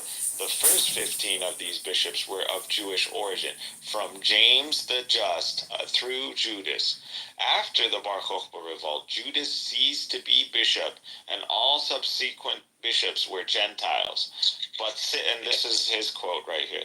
But since the bishops of the circumcision ceased at this time, after the Bar Kokhba revolt, it is proper to give here a list of their names from the beginning, and he goes through all the names, and then he ends here, he says, these are bishops of Jerusalem that lived between the age of the apostates and the time referred to, all of them belonging to the circumcision. Okay, but that doesn't say what you're claiming it said. This makes perfect sense, actually. What this is telling you, it's not saying that there's only the Church of Jerusalem. This is simply telling you, in the Church of Jerusalem, these are the bishops. Nowhere does it say that there's only the Church of Jerusalem. At the same time, so that's not what he's saying. Again, like, we have our own understanding of what he's saying. So then it goes to switch to an entry that talks about the bishops of Ilia Capitolina. So this is the new city. Let's stick to what matters here, because you made a false claim. See, that's why it's so tiring. Because you said I'm just reading this page. I really haven't made any claims. As a result, you claimed before, you said that there's only the Church of Jerusalem. I'm saying there was a Church of Jerusalem, the Church of James, that does have the apostle link, and these people were snuffed out. And these people were snuffed out, and they were replaced with Greeks. I'm just saying. That just shows me that you don't understand how the church works. Okay, but anyways, let's just finish this, and then we can talk about it. But it's irrelevant. Yeah, but it's cool. It's interesting. I just want Diego to know about this, so I can bring this up. I can reference this in the future. Like, that's all. But you don't understand what it's telling you. It's gonna be really quick, I promise. As a result of the Bar Kokhba revolt, come on, Randy, just one. Yeah, as a result of the Bar Kokhba revolt in 135, Hadrian determined to erase Judaism from the Idumea province. This province was renamed Syria Palestina. Jerusalem was left in total ruins, and a new city built nearby called Ilia Capitolina. These Gentile bishops, Jews were excluded from the city except for the day of Tisha B'Av, were appointed under the authority of the metropolitans of Caesarea until the setting of the patriarchs in 325. Metropolitan was the highest episcopal rank in Jerusalem, and it names all the bishops after. I mean, it doesn't even have the dates. You don't see how we're wasting time. Instead of me explaining to you why you get it wrong. I know, but the problem, what I'm trying to do, Randy, I know you don't have the patience, but because there's a lot of conversations that, this history comes up, so I'm just trying to give him, something I can build up so I can pick up later on, maybe. So I want him, pay, some interesting, things about this entry. It talks about how the Bar Kokhba result led to this Greeking or Hellenization of Christianity, because at least in Jerusalem. Hold on, but let him respond. Let me see. That's not even the case. It doesn't mention Greeks either. Again, it's always this case. Yeah, but he's wrong about so many different things. Why are you even? This guy's such a troll. Oh. Yeah, but you're wrong. You're a troll, bro. It's always like this. When you keep making claims that something says something when it doesn't. So let's begin with, clearly you don't understand how the church works. So let's begin there. Actually, before we begin there, let's begin with the fact that to stick to the point, because that's the point, that you said there's only one church at that time, which is the Church of Jerusalem. That doesn't say that. It couldn't be further from the truth. So Eusebius doesn't say that. That's the first error you committed. The second one is regarding the Bar Kokhba revolt. And that's what shows me that you don't understand how the church works. Because we have our jurisdictions, and in a certain jurisdiction, the bishops must come from that jurisdiction. Now, when the Jews were expelled, There were no Jews. Even before that, actually, early Christians used to go to the synagogues. We were kicked by the Jews from the synagogues. That's why then we had our own congregations. Now, when you kicked all the when Hadrian kicked all the Jews from that region, the jurisdiction remains. The Jews are out, but the jurisdiction remains. So the bishop has to be from that jurisdiction. It's not the Jews; it's the Gentiles. The Gentiles aren't limited to Greeks, although they include. So this doesn't talk about Hellenization and doesn't talk about Greeks at all. But that explains to you why. Yeah, it's Jews, and it has to be Jews because that's their jurisdiction, the jurisdiction of James. In Rome, it's going to be Romans. In Greece, it's going to be Greeks. So in Jerusalem, you could look at it that way, but someone could also look at it a different way. My theory is that you had an early messianic Jewish tradition, and this tradition was destroyed when it was after the Bar Kokhba revolt and the destruction of Jerusalem. That's what I'm trying to say. And then they imposed these Greek bishops, and they interpret reality from like a Platonic philosophy. They have a Platonic philosophy, and hence it became skewed. The whole Christianity became skewed towards Platonic thought. That's what happened. So that's your theory that is based on ignorance when it comes to how the church works, and based on insane stubbornness and resistance to learning. Because I'm telling you how the church works. So your paradigm fall immediately, because that's not how the church works. So it's very clear to us how it works. You can build a million theories by ignoring all the facts, sure, but it's just not going to be a compelling argument, especially when you're talking to an Orthodox. I'm not some Protestant guy. So you can say what you say to a Protestant. Maybe it works with them, but with me, we know how the church works. We are the early church. I'm from Jerusalem. Okay, so we know this. We document all these things since day one. There is a way the Orthodox mode of church governance works. Until today, we have the same mode of governance. We have jurisdictions, and these things are very clear to us. So I still don't know why.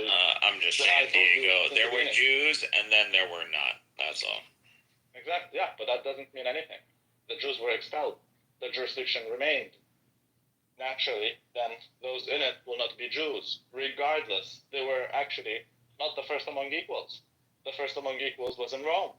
To begin with, they were Gentiles anyways. That's why we're called Christians. We're Jews and Gentiles. It's not just Jews. So that's another misconception that you have. That's why I don't understand, Diego. Like, what are the Jews even fighting us over? Like, this city is not even the city. Like, I keep telling them, like, it seems like the history is implying, like, that Jerusalem was gone, man. And well, let's ask Randy. What are they fighting over, Randy? Built a whole new city, and it seems to be nearby. The Jews are fighting over another thing. The Jews are fighting over another thing. I just feel that we're not... I feel that, Mikhail, you're just... insisting on certain falsities because they fit your narrative, and you're very resistant to. I'm just being honest with you. I'm just presenting theories. That's all. Well, you can, but you're not talking to Diego. You're talking to me, and the theory is. I'm really talking to Diego, and I get. It's okay. I'm listening. I want you guys to talk to each other. I'm listening. As long as you lead the conversation, but I'm not here to argue like Peru. I'm just saying, here, what do you think about this fact, or what do you think about what this happened in history, and what's your input? And so what if I tell you like the Alawite? So what if I'm gonna give you the Alawite. I'm gonna give you the Alawite theory that the angel Jibril made a mistake, and it should be Ali who's the prophet, not Muhammad.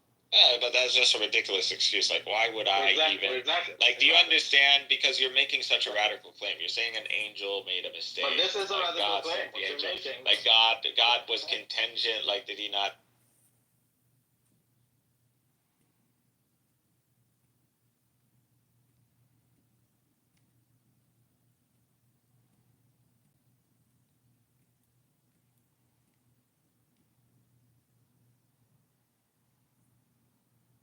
Anybody can explain to you if you think that is if that is simply for the course. If you think that that's how we're supposed to be treated, then you probably won't ever understand it. But what are you saying? You know what I'm how saying? we're supposed to be treated? That's what I'm saying. It's Did like you go- y'all did you want go them to to- Right. kiss your ass. Have people What do denigrate you us, want? talk about our heritage, attack us personally. But that's what I'm saying. Do you want them to kiss your ass? Like, what do you want?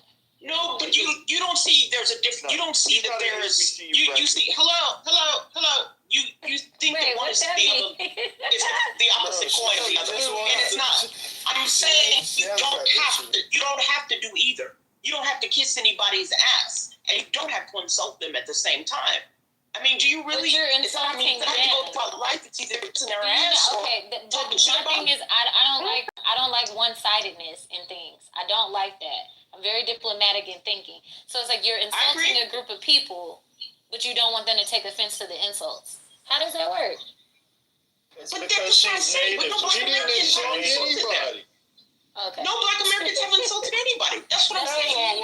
We're sitting over here. Here's the thing. That's what you We're sitting over here in our home, and somebody That's what comes over here That's what and you starts shit with you. Somebody Let comes me- over let me- here and starts There's- shit. What the fuck? There's no way you can. It's crazy. What the? So There's now, no Tony, way. you want a Black gaslight, Americans. right? There's no way Black Americans. No, will that's go to- not true. You can do go to have these immigrants that do not like and Black wipe their ass. Americans, and that's a fact. Yeah, that's a Yes, fact. yes.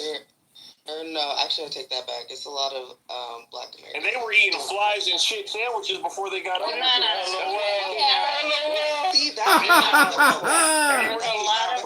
They were eating mud. They were eating dogs. talk about. Okay. See,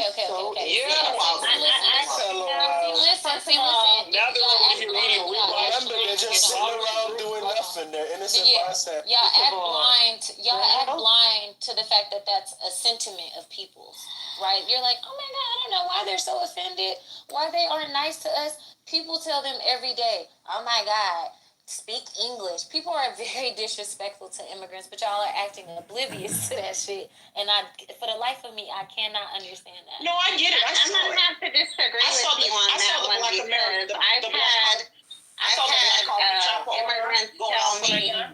that they're told not to deal with Black Americans when they come to that country. So I've had immigrants tell me that, people from other countries.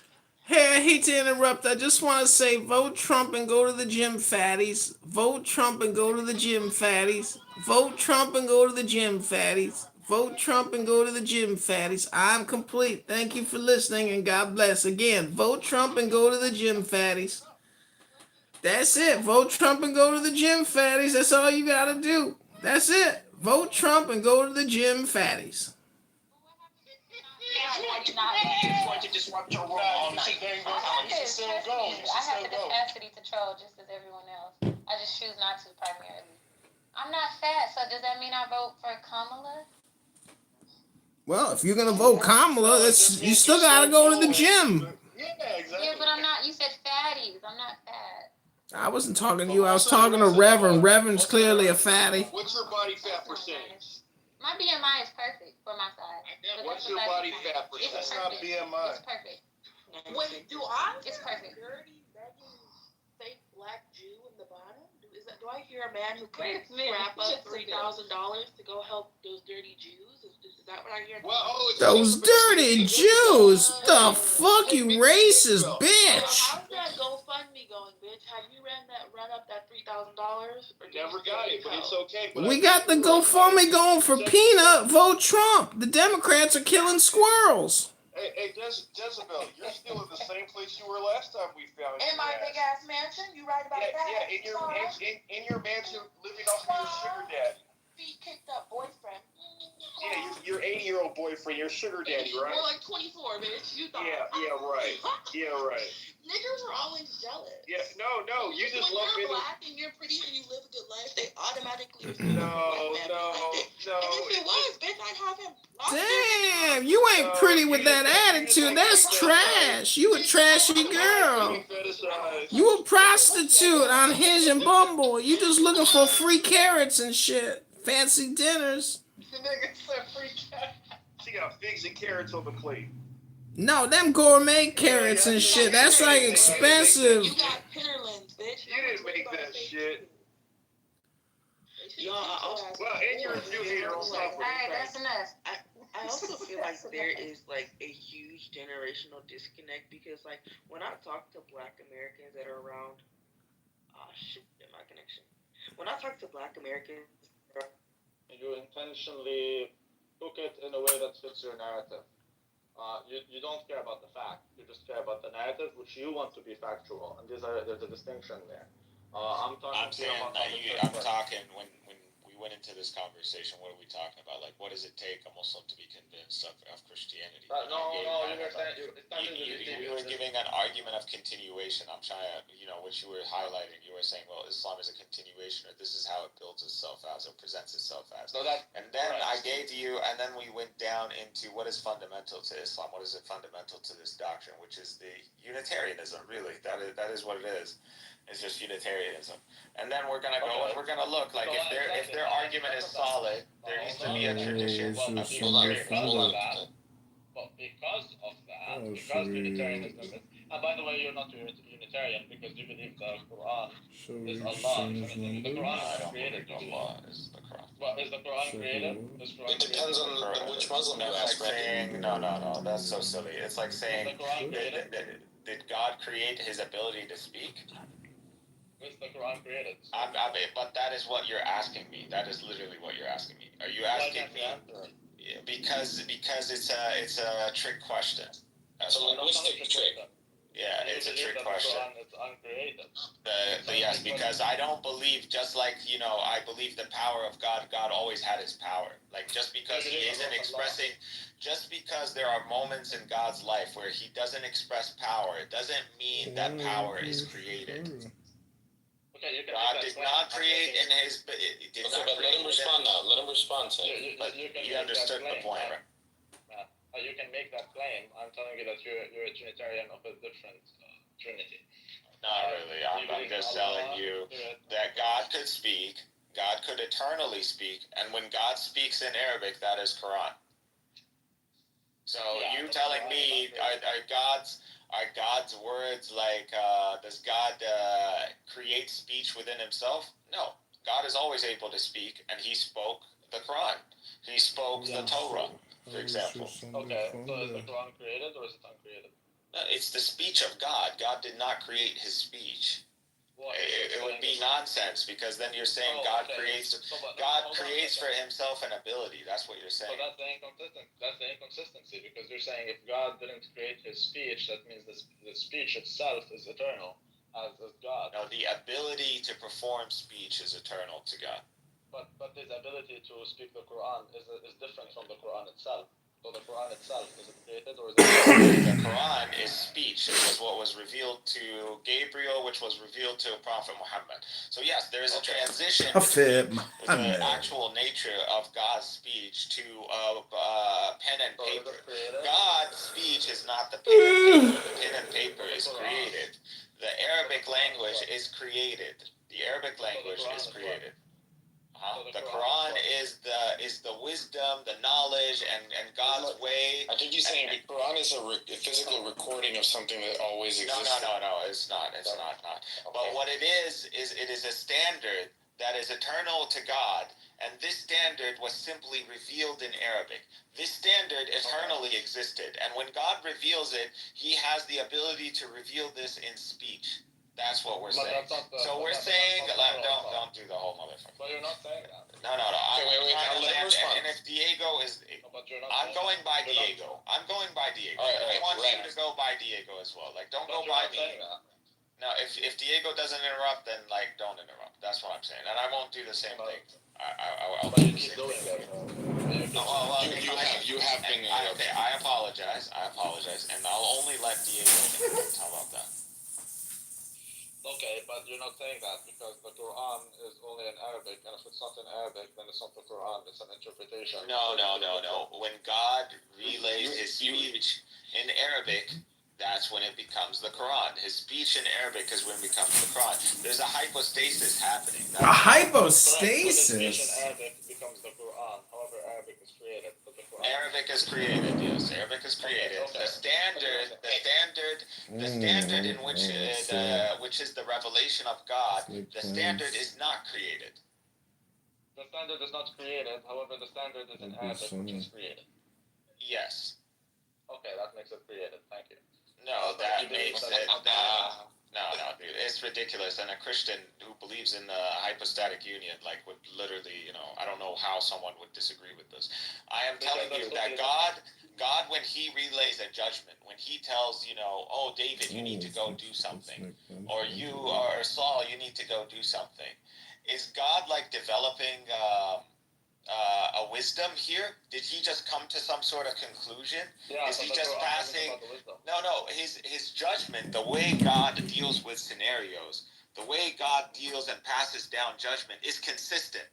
It's ideal. It's perfect. So there is a standard that develops. It is not, because I'm trying to land an idea, and again, I'm telling you, if you are not keeping up with the idea, you can interrupt me. But we already agreed that only Diego can interrupt. Yeah, that's absurd. You just don't want a discussion. But no, I want to help him understand, because I'm not trying to really convince you as much as if he sees the consistency in it and he doesn't interrupt me, that's fine. And then you can criticize the point, and if he sees that it's critical, and he'll address it, he'll say, okay, I don't get this. Okay. Well, I didn't land the idea because you asked for an explanation, and it's not that simple, man. I'm trying to explain it. For an explanation. I know the explanation. But you're refuting the explanation. I'm trying to give a response. I think your stance refutes itself, is what I'm saying here. No, I'm just telling you. I'm explaining how this works. I'm explaining to you, and I gave you an example. All right, Sam, let him ask the question. It's not a question. I don't ask questions. I know Islam more than Muslims. The point I'm trying to convey to you is first and foremost. When we deal with Muslims, we deal with them through the lens of Islam. When we deal with Muslims, we deal with them through the lens of Islam. When the Muslim deals with anyone, he deals with them through the lens of Islam rather than our lens. We don't do that. I deal with you through your understanding. From your understanding, the Quran is not the Quran unless it's in Arabic. Since you insist on including Diego as a pivotal point here, Diego, can you please go ahead and Google whether the Quran is the Quran if it's in a different language? If the Quran is in English, Quran is not the Quran if it's in a different language. Correct. The Quran. Listen to me, because you're not listening. The Quran is the speech of God revealed in Arabic. We understood that. You repeated it. Yeah, we understand that. All right, and I'm trying to explain to you this speech. You need to think of it as a standard. Is the Bradler's hole in the middle? So annoying.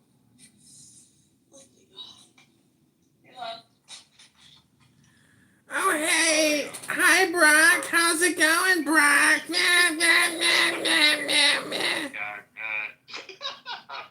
Barry, can you kick him?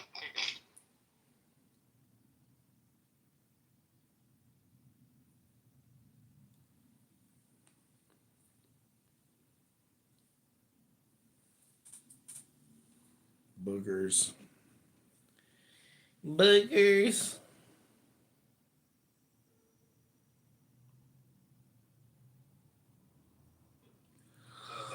Because you said this standard is the eternal one. However, when it is revealed in Arabic, which is created, then it is called the Quran. Your claim, however, is that the Quran is uncreated. You never said the interpretation is uncreated. If it was, in fact, the standard, quote unquote. Yes. So this is what's uncreated. Okay, but now that we've defined that the Quran is the speech of God in Arabic, you have to ask yourself. Let me finish, dude. Let me just answer it. But I'm not. You can't assess that by me saying one sentence. You can't do that. I just gave you an argument. No, bro, you're not listening to my responses. That's what's happening. But you're not responding to my that's why I'm telling you, let Randy be the one. Cynic. But you're not responding to my argument with a rebuttal. Feel it. I am. You're not listening to the rebuttal. That's the whole point. But I am. It's just not. No, you're not. You're just interrupting. I barely said a sentence. Okay, so the interpretation, is that uncreated? I'm telling you, the interpretation, which is the wisdom and judgment of God, is uncreated.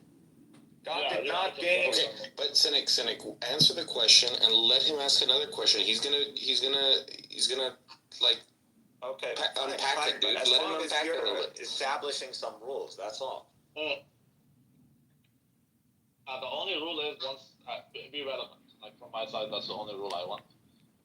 And Nura, you take notes on his answers. That's the point, dude. Let's do this like math, man. Can we just do that? I can do it.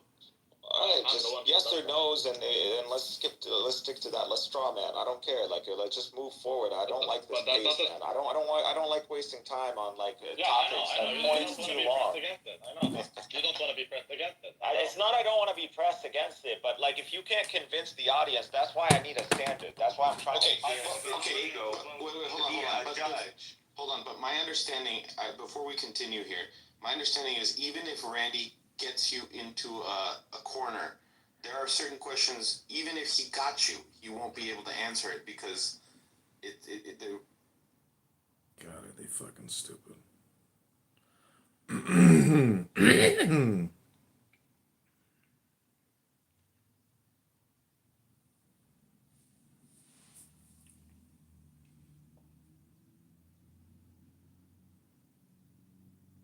Okay, this is called The Art of Being Stupid. Let's see if we can get some stupid people in here. They seem to be everywhere on this app. We're just wondering if we could possibly borrow a few moments of your time.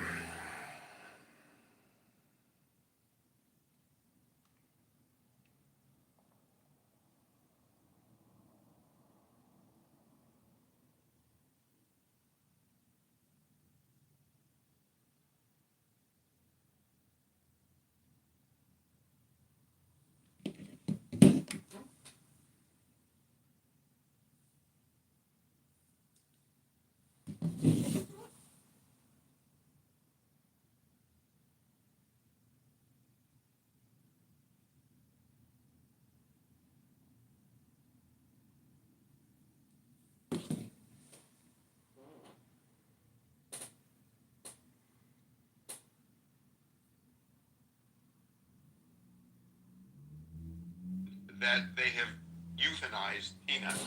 and the raccoon as well. And the raccoon as well. I am so sorry. This must be really difficult for you. It not only tears my family apart, but Peanut was the cornerstone of our nonprofit animal rescue. And 10 to 12 DEC officers raided my house as if I was a drug dealer. I was sat outside my house for 5 hours. I had to get a police escort to my bathroom. I wasn't even allowed to feed my rescue horses breakfast or lunch. I was sat there like a criminal. After they interrogated my wife to check out her immigration status, then proceeded to ask me if I had cameras in my house, then proceeded to go through every cabinet, nook, and cranny of my house for a squirrel and a raccoon. They got a search warrant? They got a search warrant. 4 departments and a judge signed off on a search warrant for a squirrel and a raccoon. And then they took them and killed them. Why did they go through all that to get a search warrant for? He was a YouTube raccoon star. Very safely, and the world witnessed this for 7 years. Why now suddenly did they show up with a search warrant and take these animals? We haven't a clue. We don't know who made the complaints. Again, Peanut was an indoor squirrel, not harming anybody. He's been with us for 7 years. Not a single complaint was ever filed for this animal. We had him for 7.5 years. He became the world's most famous squirrel. We weren't hiding him by any means. He was all over TikTok. He became the first squirrel on TikTok to ever hit 1 million followers. He did every news station around the world. He's helped people. He's helped kids gather joy. And then we started a nonprofit animal rescue called Peanut's Freedom Farm to help animals like Peanut fight a good fight when they're in a neglected case or they're sitting in a slaughter auction. And he was the cornerstone of our life and our organization. We used his platform to help raise money for the 300 animals we have at our sanctuary. Well, he's bigger than ever before. Fucking Peanut really took a hit for the team, but damn, Peanut's killing it nowadays.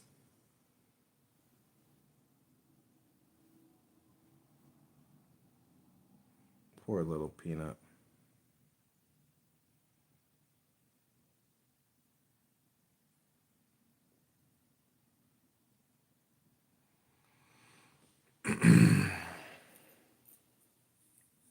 So the Calvin Coolidge Project says that Trump is going to win 312 to 226. He's going to take Wisconsin. He's taking Pennsylvania. He's taking Georgia, North Carolina, Arizona, and Nevada. I heard he was the exact opposite today for Kamala.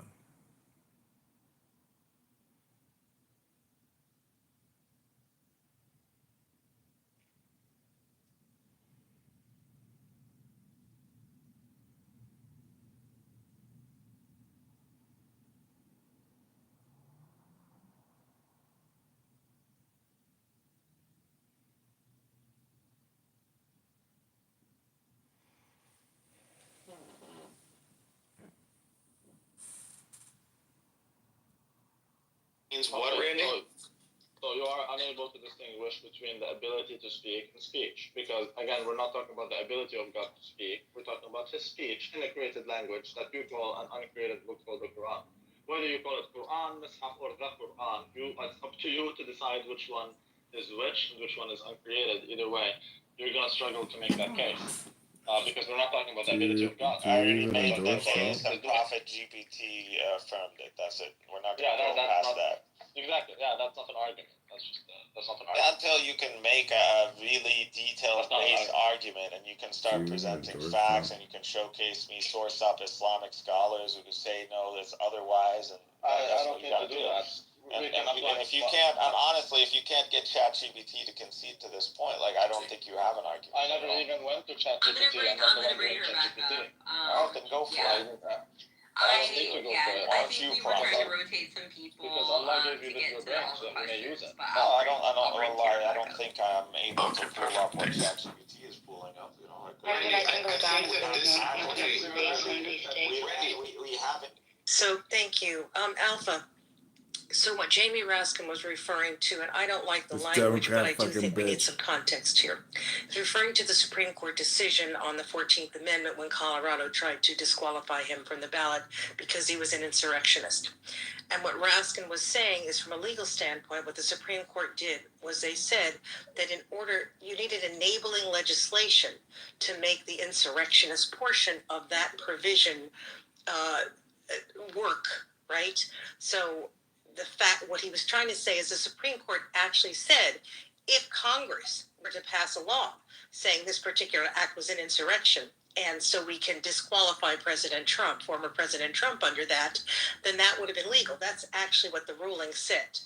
So what Raskin was trying to say is we're going to pass such a law, which of course he doesn't, that's not really going to happen, but we're pass such a law, and then on January 6th they're going to be really angry because we have passed the law that the Supreme Court told us we could pass. Does that make more sense? Oh, you dumb bitch. No, if anybody watches this video, you can get that understanding that's from there. Yeah, but I don't think you explained it like that. You explained it like no, because no, he is. He is. What he then said is that the Supreme Court. Hold on, Tara. Hold on, Let me just Tara. finish. I'm so over it. Do you know that dumb bitch? Yes, who doesn't? Who, Tira? Retired attorney? She's such a stupid bitch. When they had plenty of protection themselves for making these ridiculous decisions, and they had said, whenever like the election starts coming on, I go down a rabbit hole, and I just like nobody likes to be around me. I swear to God. Well, that's because you're a bitch. That too, but I mean, at the end of the day, like End of the day, I'm a bitch. I'm a bitch. Facts. Fucking vote Trump, go to the gym, fatties. You don't think I fuck Trump? You fuck him? I fuck Trump. I'm just kidding. But I would. But like, jeez. Actually, I don't wish I fucked Trump. But like, no, I fucks with Trump. That's what I mean to say. Like, I can't stand Camel Toe Harris. I could not stand Joe Biden. Fucking, I could go so far down the rabbit hole with the fucking Biden, Harris, everything. How old are you? 28. Well, there's not a lot of 28-year-olds that think the way that you think. How so? Most of them are probably voting Kamala. If you're a woman, if you're a man, you're probably voting Trump. How old are you? 41. Oh, nah. People who have a good head on their shoulders and they like know where they came from and got morals and like shit like that. Like, and I guess it doesn't even have to necessarily do with morals. It's just more of, well, it does kind of. But, like, at the end of the day, like... At the end of the day is what they like to say. And we are going to, for better or worse, some people don't like it, some people like it. We're going to go back to an American security policy that is muscular and assertive. And if I remember correctly, what the fuck are you doing? it was within 2 hours of that appearance when Kamala Harris delivered all these people the starting to Reagan recant their paragraphs, votes, including basically saying that they wish they didn't fucking vote for Biden. And it's like, yeah, exactly. And even half of those votes were, I totally and truly believe in, obviously, like, voter fraud. But take that away, okay? We'll just sketch it out. Like, we'll just scribble it out. Wait, are you voting Obama? Hell fucking no. I never voted for Obama. People That think year they're I voting actually for didn't Kamala. Where do you live? Illinois. In Chicago? I'm like 45 minutes out. More towards Wisconsin. You're Kankakee. Yeah, more towards Wisconsin. But regardless, fuck Joe Biden. And that's the thing. Like, you're telling me this person that was running, that, and like I said, all these motherfuckers, like, kind of were, year and a half in, were like, oh, I wish I didn't vote for Biden. Because he funded the whole fucking COVID shit to come here. And then you got... Yeah, that's true. Just 4 years of this shit. And now he wants to run again. And then he has to step down. Shit, bitch, you gotta fucking rub that